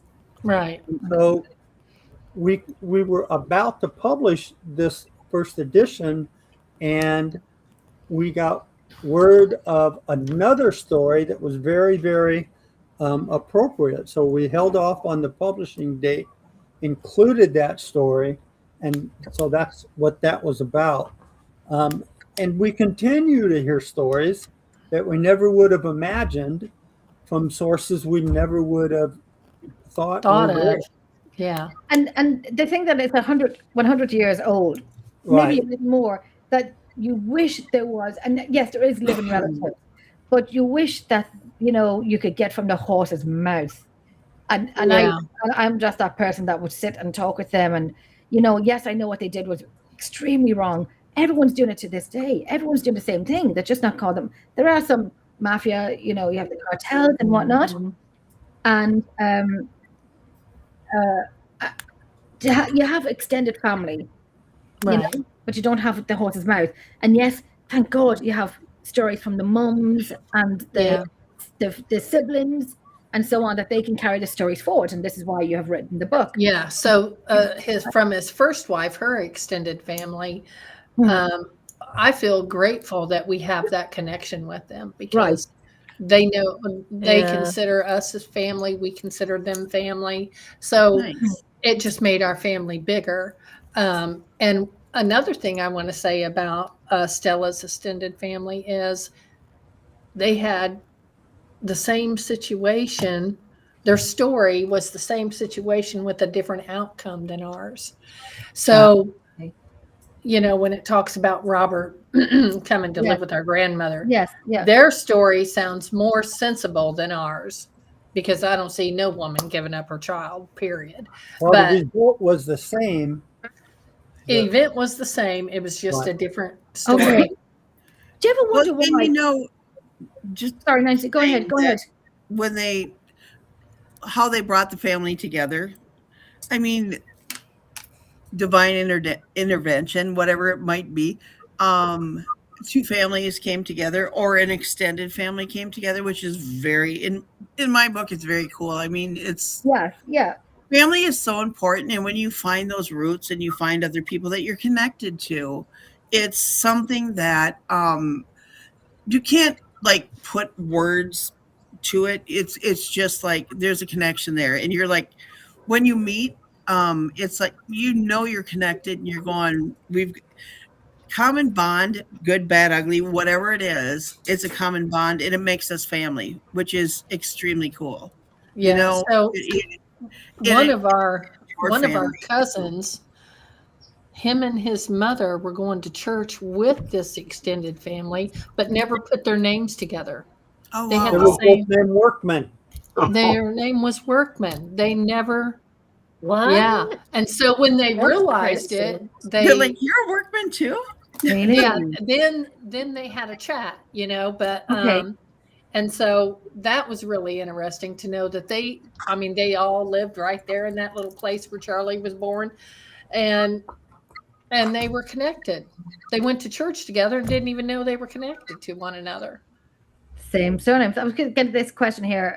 Kimmi, remember Tim and Laura's house? It was connected to Al Capone. Tell us a little bit about that. Yeah, it was a ex-funeral home that was made into a house, and it's in Wisconsin. Oh, like a Oh. speakeasy? Are you It was a funeral was home. talking about up in Ashland, where she is now? Yeah, it was in Hurley. Hurley, excuse me. Okay. I'm sorry. Yeah. Well, and they used to Yeah. call them speakeasies And because they were all like- through there. They were all, they loved Boulder Junction area. They were Machine Gun Kelly and them got shot up outside of what was it, Mercer? They all got. Okay. There's always stories about them being chased. So, or the speakeasies like Matamidi, Willerny area around here. There are so many speakeasies that they have that Ma Barker, John Dillinger, you Yep. name it. They had only because, like I said, St. Paul was a safe haven for them. And Pam, what when are you why going to would- reveal? I would What'd you say? Where what, Greg? I was going to say, why is St. Paul a safe haven? Oh, because they agreed with the mafia that they would not touch any of their people as long as they did not commit a crime within the city limits. Yeah, that was the mayor, the governor, everybody agreed to that. This was a safe haven as long as they, and that was like, do not commit crimes here. That's how they felt like they were keeping crime out. But there were so many kickbacks. So they wanted some of the money. They were getting kickbacks like you would not believe. The chief. Well, that's what it's. Yeah. It's Oh, always it about was the money. total bullshit. It was total bullshit. I mean, they were just going, we want more money. You give us money and we will give you a safe Right. haven. Don't commit any crimes within our city limits, but you're still going to pay us off. And that's basically what it was. Well, Until yeah. it got to be such a melting pot of criminals in this area that somebody was going to come out on top. And it Mhm. just became a huge bloodbath where they were knocking people off left and right, and you couldn't keep track of who was killing who or who was committing crime within the city limits. Okay, I'm going to move on to 1998. Say When what? I'm going to move on to 1998, page 42, 1998, when our father William passed away. An exceptionally large number of people were at his funeral in Fort Wayne, Indiana. James remembers seeing two guys in trench coats at the funeral home. Mm-hmm. He thought, no way, one of them is the same guy that I followed in the hospital back in 1990. Two guys went downstairs where you could get coffee. When they came back upstairs, James asked one of them, hey, what are you doing here? He replied, we are here for the same reason you are. James wasn't sure if it was the same gentleman he had seen in New York, but because it was 8 years ago, James thought these men were from the mafia. He felt like he'd seen one of them more than once. He asked if Charlie was the one that shot Dutch in the bathroom. And one of them just nodded his head. Yeah. And I like that. James, Isn't that cool? less than say nothing and just, I said nothing, but my body language will tell you my answer. Mm-hmm. So James took that as a yes. One of them never spoke and stood with his arms crossed. So James told the men the story about when our dad, William, came home from the Navy and showed that magazine article to his mom and said, is this my dad? James also said that William was still trying to find his dad. The man listened to him and said, forget about it. And I said, forget about it. Yeah. James kept an eye on them and noticed they were driving a car with Ohio plates, likely a rented car. So the mafia went to your dad's funeral. And so, we when our cousin James told us this story, we were like, really? Really? Love it. Yeah. And he told us the story about seeing maybe the same people previously in New York when his brother was in the hospital and these other things. And we're kind of like, man, this is really a big stretch. Why would, the mafia is basically is forget about it. Don't talk. Right. Why would they tell James all of these things? And so we really wrestled with this. And what we did was we kind of backed away and looked at a timeline because at the time, nobody knew where Charlie was. We never were able to track him down. We didn't know he got out of prison in 1964. But now we look at all of these timelines. At the time of this story, Charlie was dead like 11 years. Mm-hmm. Wow. So now it made sense that they were Wow. there just following up on Charlie's wishes to keep track of his kids. Mm-hmm. And it wasn't the first time. Wow. So it made sense, and we were comfortable now including it, because believe me, we're really questioned, Jimmy, are you Right. making this up? What, this is not how the mafia acts. Mm-hmm. Exactly. Okay. Right. And oh, sorry, go ahead, Pam. and I was just going to say, James passed away a few months ago. Oh, I'm sorry. Oh my goodness gracious me. Yeah. I'm sorry to hear that. Right. And So sorry. what I'm just seeing here is James' wife brought him a book about the Murder Inc. Yeah. And I always say very cautious when I say murder, because I know some of my American friends say, Jenny, well, you say the word murder. I'm like, murder. And they're like, it's murder. It's murder. And I'm like, no, it's murder. So I have a very Irish accent when I say murder. And they say, no, it's not murder. It's We like it the way you say it. You know what I mean? They murder. Forget about it. Forget about it. I'm going to say that all the time. What do we have for dinner? Forget about it. And I'm not- Steve, are I'm you not- saying that your grandpa coined the phrase "forget about it"? No. Well, I'm going to take it up now. I'm kidding. But so James' wife brought him a book Cracks me with up, the though. Murder Inc., and told his mother that he and his wife were going to come over and drop the book off for his dad, Dudley. So that's the book that Pam has, the hard copy. Oh, That's the what? Is that the? Oh goodness, great. This is Okay, the book. Yeah, we've done our research. okay. and kudos to you guys for a second that you guys went and did all this research for all these years. I mean, to write a book is, you're going, oh, you wrote a book. No, you wrote a book. And it's, to me, I'm like, you know what? It is, to write a book, get it published is amazingly cool. Like, honestly, people talk about it all the time. They talk, oh, I'm going to write a book. I'm going to write a book. You should write a book. Oh, I should write a book.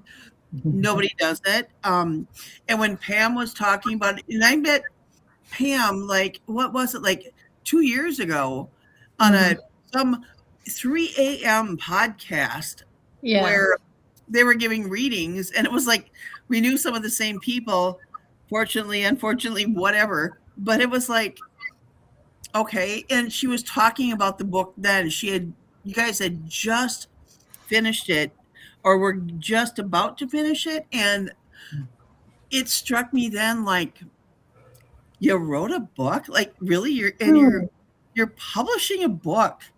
Like, damn. Respect to you guys for sticking it out, doing this. Yeah, and really, to me, that earns more respect than anybody, because thank you, Nancy. A lot of work, took a lot of effort, like tons of effort, and a lot of bullshit, I'm sure, from family members and everything, all the skepticism, all the, oh, you're writing a book, okay. And the whole family thing, I know, was a thing for you guys. So total respect for you guys for sticking it out and doing this. Amazing. Totally amazing. Thank you. And there is more to come. So you think what we're talking about tonight and the nitty-gritty of it, and there's more to come, because I know a family member said, I've got a story, which kind of jumps into, and you're thinking about what you've read so far, and you're thinking, geez, that's a lot. And then you have more. Okay, we're into this. We're into it. We want to know more. There's one particular thing here that I've seen here. Answer my damn questions. Yeah, She's laughing because she's been promising me for like 2 days now. There's one here very quickly that I'm going to read out. His dad has never spoken of his real father. So this is James' wife, brought the book about Murder Inc. and told his mother, he told his mother that he and his wife were going to come over and drop the book off for his dad. That's the book that Pam showed. His dad had never spoken of his real father. They took the book over to his dad's and dropped it on the table right in front of him. James said, if you want to know about your real dad, he's in chapter 7, and walked away. And I'm like, mic drop. And you walk away, and that's it.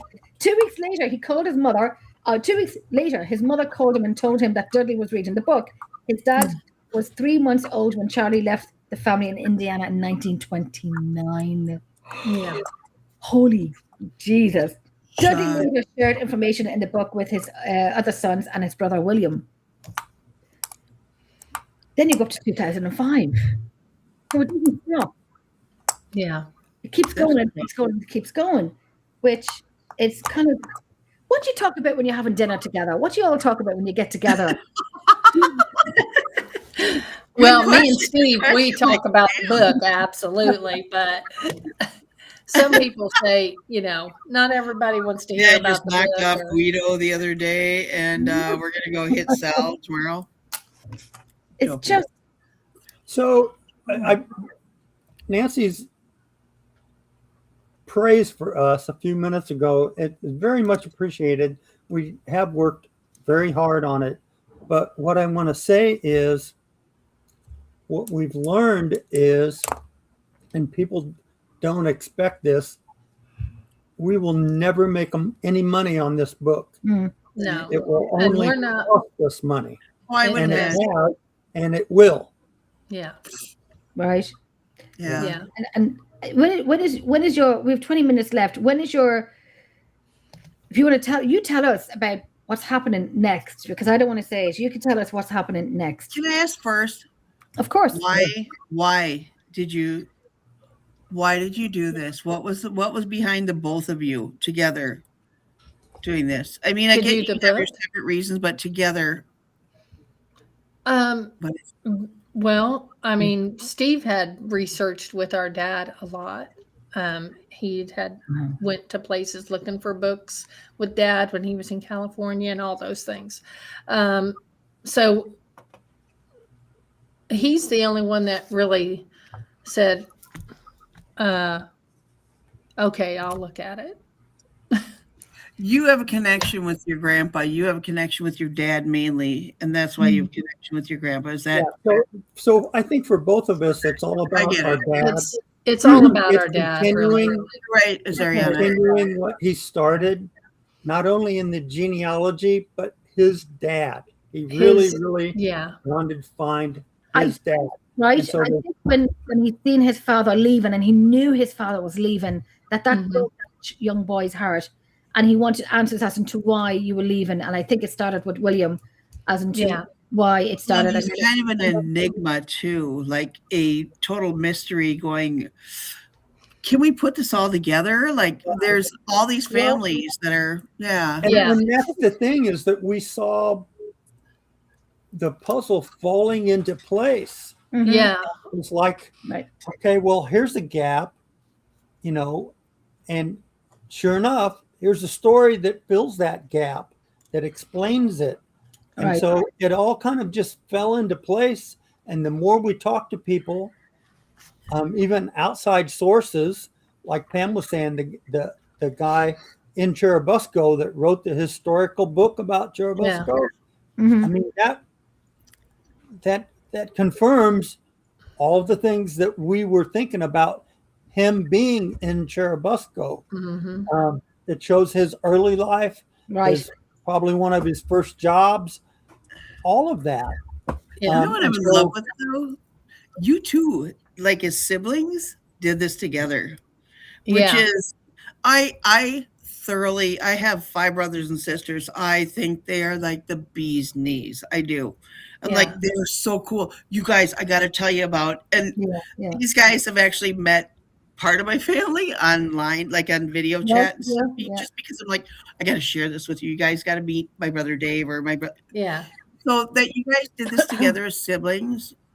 And then Yes. when your dad started Very it off, and like Yeah. you're still doing it, and you're still finding out more stuff that your dad did not know.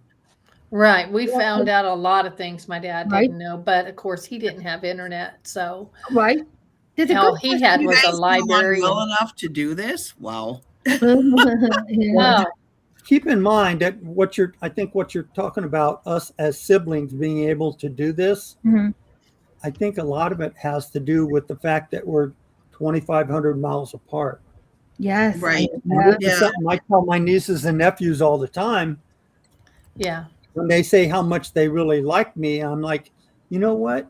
If I lived here and I haven't lived in Indiana since You wouldn't like 75, me that well. it would have been something to piss you off. Yeah. You wouldn't like me because my Yeah. accent. I appreciate that, but at the same time, I'm not going to get a big head about it because I know it would be very different if Yeah. you saw me every day. Yeah. Yeah, I know, right? I get that. There's a question here from Tanya, which is a great question. Any keepsakes passed down from that time, such as GUNS, and I can't say it because we're on YouTube and whatnot. Any keepsakes, like anything like that, that would have been passed down? Clothing. I would say that we do not have any keepsakes, but I'm gonna say that we are creating the keepsake. Right. Okay. No, that's Nothing from very well Charlie. put. Very but well yeah, put. we're creating Yeah. it. Okay, that's, you see, that's This right here is with you two together and everything, and answering everything we're throwing at you, and doing it with a modicum of grace and decorum. My hat is off to you because we've thrown a lot at you today. Yeah, but if you So- see me every day, I would have pissed you off. But, you know, Yeah. But, I you do know, wanna I'm comment- a that kind of person. I have a So question yeah. when y'all get I done. do Go wanna ahead, Steve. comment on the discussion Nancy and I was having earlier about facts. yes. And it's kind of interesting. No one has ever asked us. So if you could talk to Charlie, what's one question you would ask him? Mhm. Holy crap. That's a good question. What I would ask him is, Okay. what the fuck were you thinking? Oh my God. That was my first thought going, what the fuck were you thinking? Thank you. Thank you. Thank you. That would be Oh. a nice question. That would be nice. Right there. Right None there. of your- Honestly. No one else related to you is anything I am so in like love with that. this guy because that was my Right. question, honestly. Thank you. Jeez, Yeah. Pam, what would yours be? I think I would agree with that very same thing.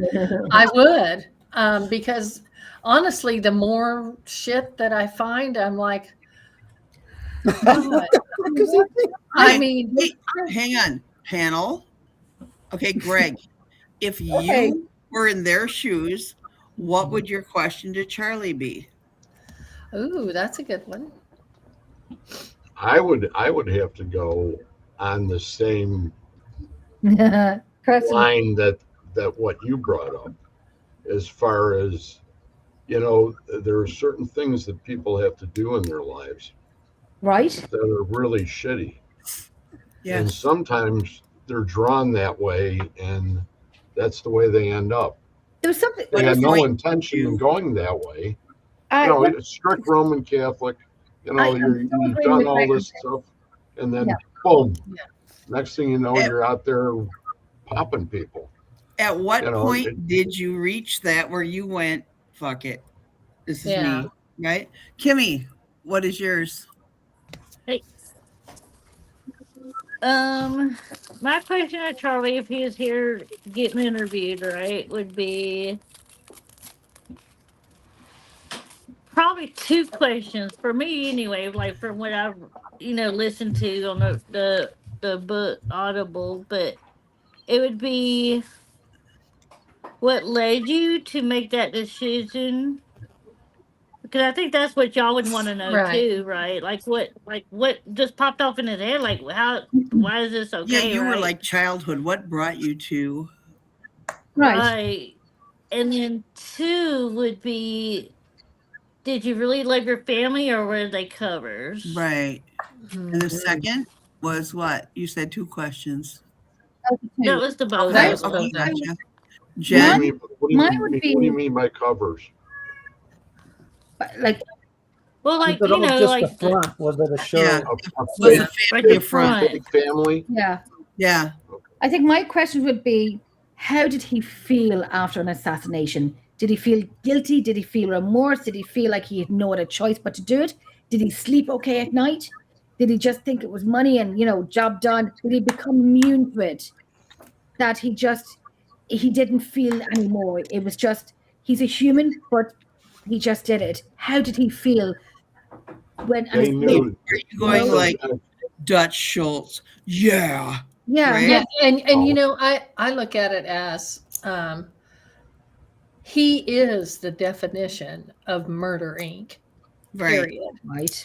And he's He like, is dude, he is get the hottest, the most big time hitman, but the one Oldest. that's less talked about. The quiet, Right, the silent, deadly but Right. silent. like a clandestine op, That's like, basically. How young was he when he actually did his first kill? Is there anything that leads That you is up guys? for There's nothing that tells We that don't know when because he did there's his first, when he did his last. All we So- know I'm, is yeah. So if he was being brought up through the mob, there were plenty of people that were watching him that knew what his tendencies were and what he could handle and what he couldn't. It right. seems like it was from 17 on kind of thing where he So they was led him Age is down that debatable. road. They led him Yeah. down the road. Very And possible. my personal perspective is that he was in Chicago bootlegging, okay? And by the time he gets to New York, he's got to be bigger. He's got to be bigger. He's got to get to the top because you don't get up there for nothing. And they challenged him, I think, and he outproved them all. mm-hmm. And Yeah. he did it to get there, but I think that he also did it for the status. to become that person that he became in Right. New York. That's not who he was in Indiana. Okay. And so I think that maybe his self was angry with himself at what he had become and had a way of finding a way to make it an acceptance for himself. And roll with it and live with it because it's hard. It's easy to get in, but hard to get out. Because he can't go backwards. He Right. can't go Well, backwards. I guess your question of culpability, like he was led into this, so this is what he learned, this is how he grew up. And if you are taught this and this is how you grow up, It's not this how he is grew what up. you that know. way. This is all you know. Not He at did all. not grow up that way. Okay. And I was just going to say, if you think about where he came from, rural Indiana, right? His dad Yes. was a veterinarian. He wasn't close to any huge cities. I mean, No. Chicago wasn't that far away. Fort Wayne was even closer, but very rural.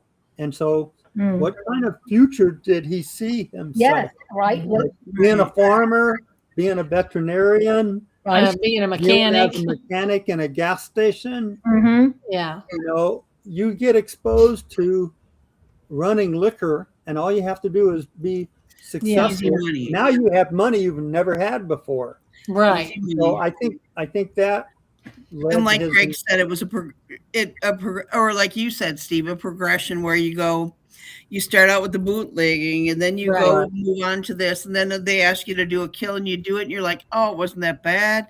Let me So try yeah, this. when he got, They I deserved think, it. right. So he justify was it. bootlegging. So when he goes to New York, he had to be something bigger because this mafia group, this Murder Inc., was so much bigger than bootlegging.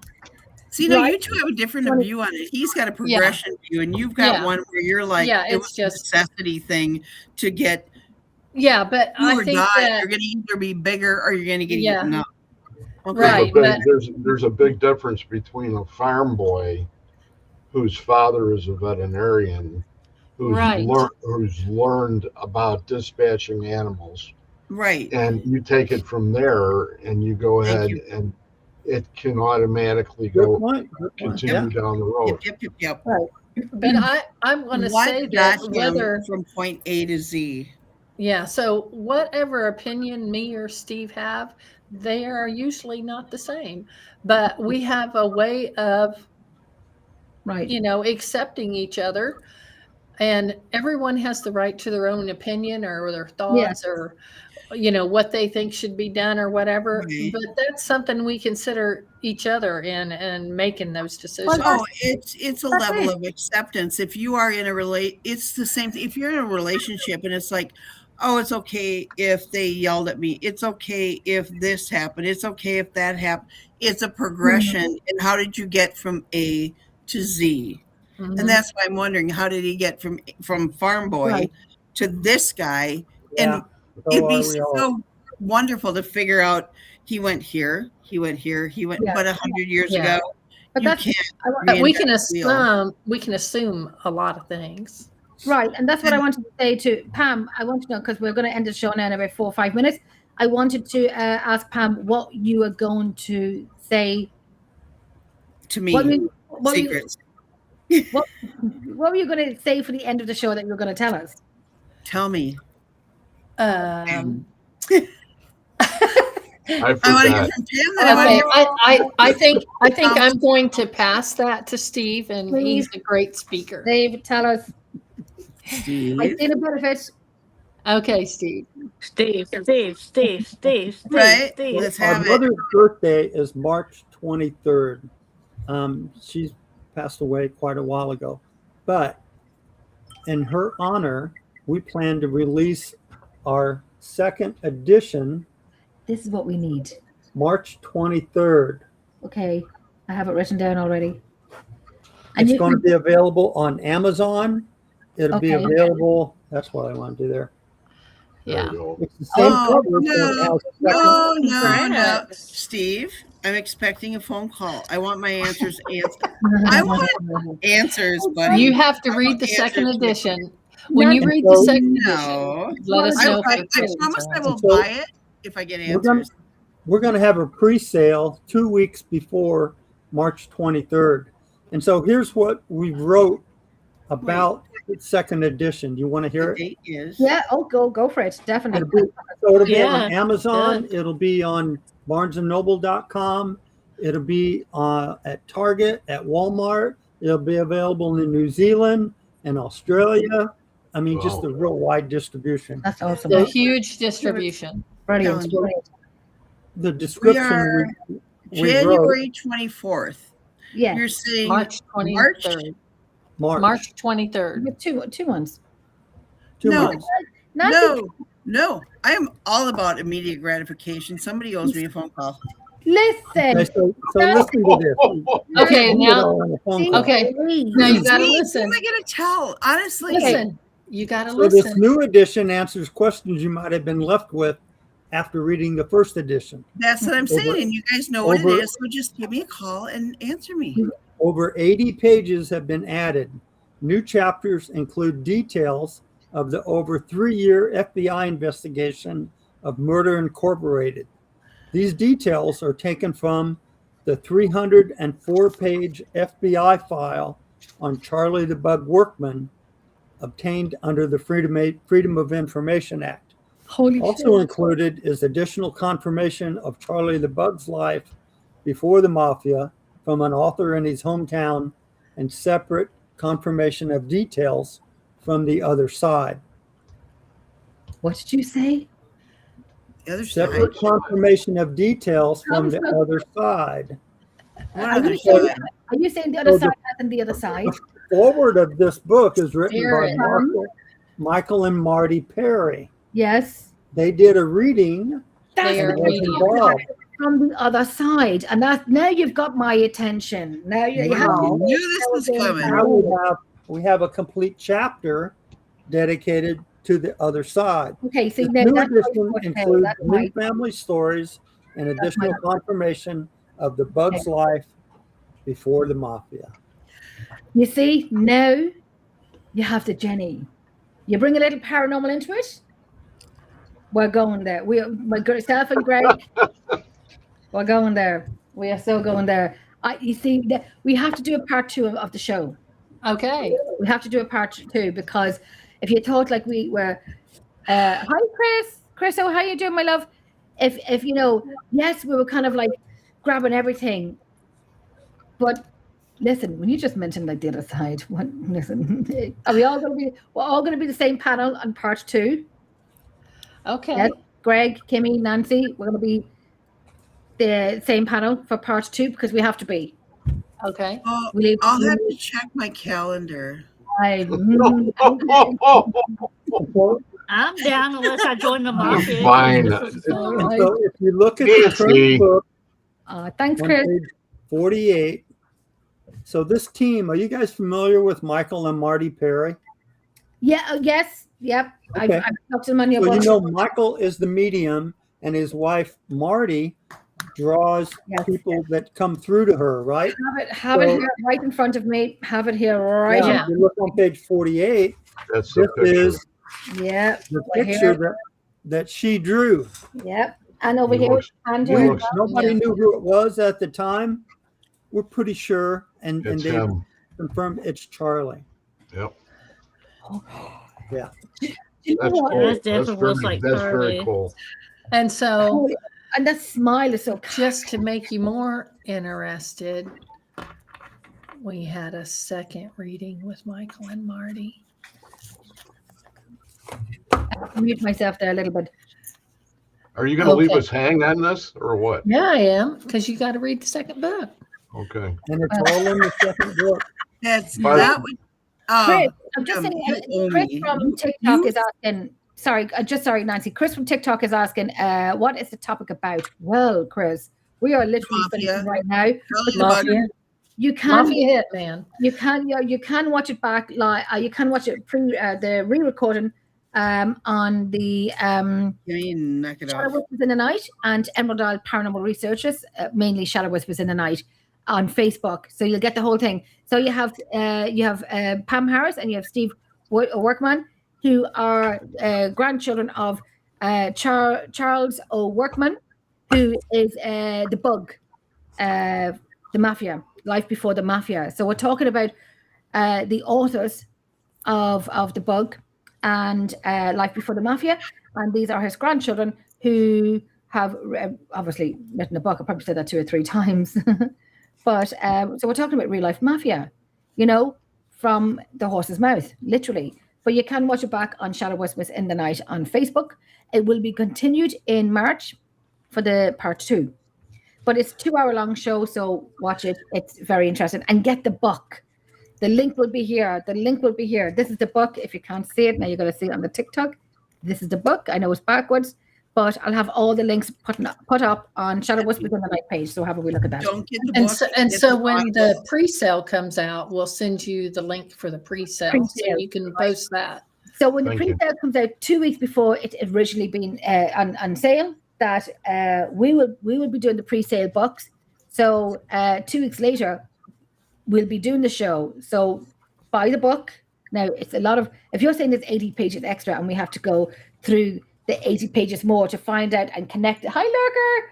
To find Hi, out, Lurker. to Hey, find- there you are. to connect from the book that we just read. You're probably going to have to give us 2 or 3 weeks. It's basically The first book and the the first second book book. expanded. More information. Everyone says I wanted to go deeper. This goes deeper. Ooh, This has okay. We love more. it. And I believe that it'll answer all the questions that you may have had from the first Nancy, one. Nancy wants that. Nancy's down the rabbit hole now. Yes, Dave, we like it deep. Nancy's down the rabbit hole. Yeah. So, Yeah. So I like the rabbit hole stuff because we you know, do. We have. I'm here for the challenge, girlfriend. Chris, I will send you the link, Chris, so you can get the pre-sale. It is originally out on the 23rd of March, but there's pre-sale 2 weeks before that. We will be doing a second show, so I would suggest get the book because the first book and the second book are combined in together. So go with the second book. What is that you've just shown us? Keep talking Oh, about the rabbit hole. This is Alice in Wonderland. Oh, yes. You don't Okay. recognize that? That is the Nice. worm guy that was smoking Yeah, the yes. Oh, what was his name? Oh, my goodness. Did So he you have a had name? that. You had that covered up with the Jolly Roger. Right, right. I know. Walking by at work. Thank Lurker, you. Lurker, we need to get a date as well. Right, what I'm going to do is now. Sorry, Nancy, go ahead. Jen, that thing I sent you on on the chat was they're saying that a bug was like mellow and quiet and everything else, but this is kind of how I picture the inner workings of the bug, sort of, would be that. You sent what I sent to you on a private chat. I'll send it to Pam too. Okay, because I don't have it. Because it is because oh, I have it. Yeah, they're like, it's quiet, it's unassuming, it's very.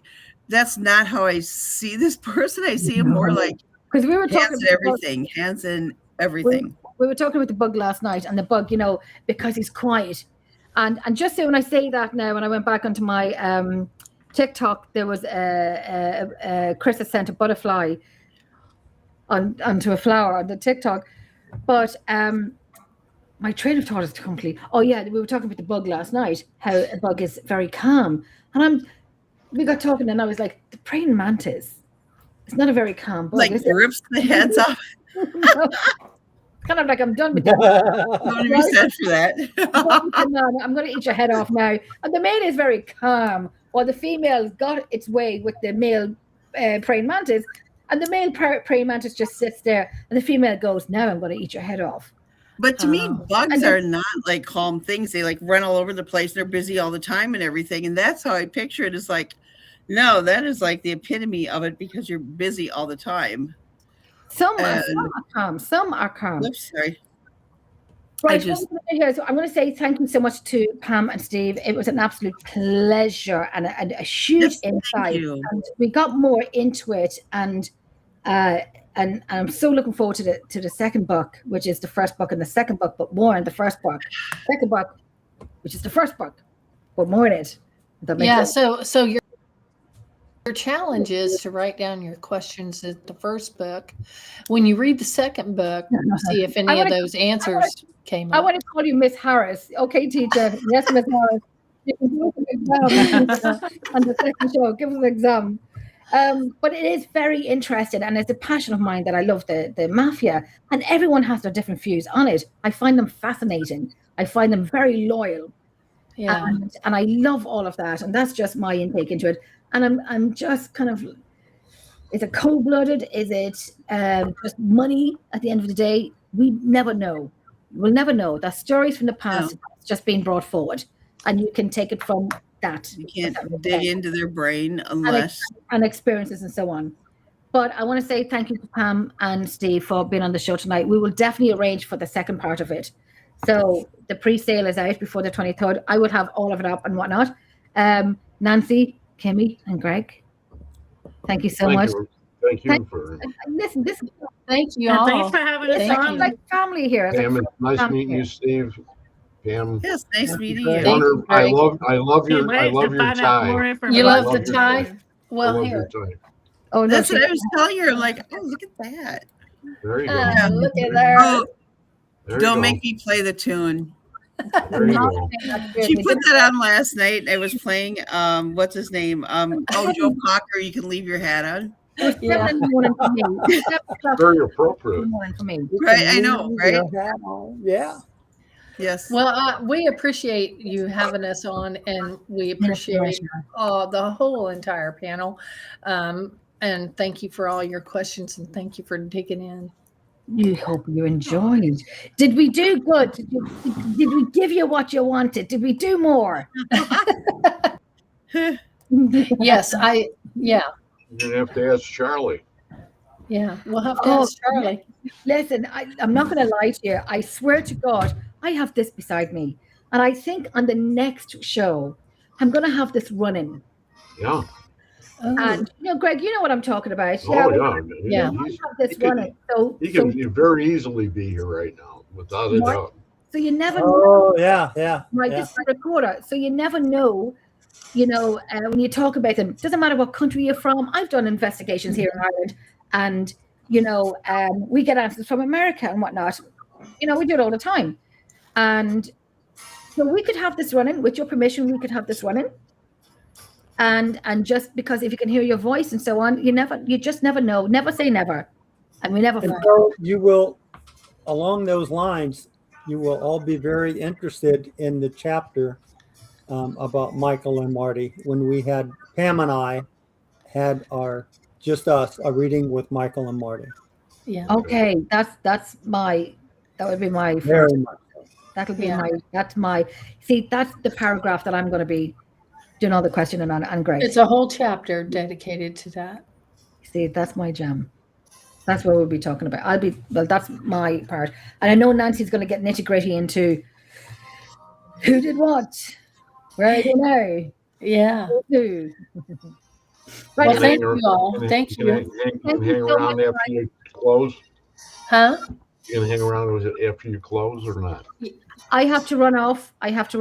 But I will keep in contact. But I'm going to put the link up. I look at Nancy. Nancy, if you're playing that song, I can hear you playing your music, Nancy. Sorry. Yes, she's That's a for pro. you, Pam. Yeah. I'm going to bring us into the background. Thank you so much for an amazing night. You know, it was fantastic. Nancy, I'm going to mute you. I swear to God. I'm taking Nancy out first. Nancy. I'm joking. I'll take it back in. Thank you so much, everyone. Greg, it was great to see you again. I see Nancy in the background going, Pam. ooh. Can't wait for the Steve, second great book. meeting you. You too, my darling. Kimmi. Thank you. Good night, everyone. Good night. Night. Thank you, Jen. Take me a minute to do this. Hold your wish.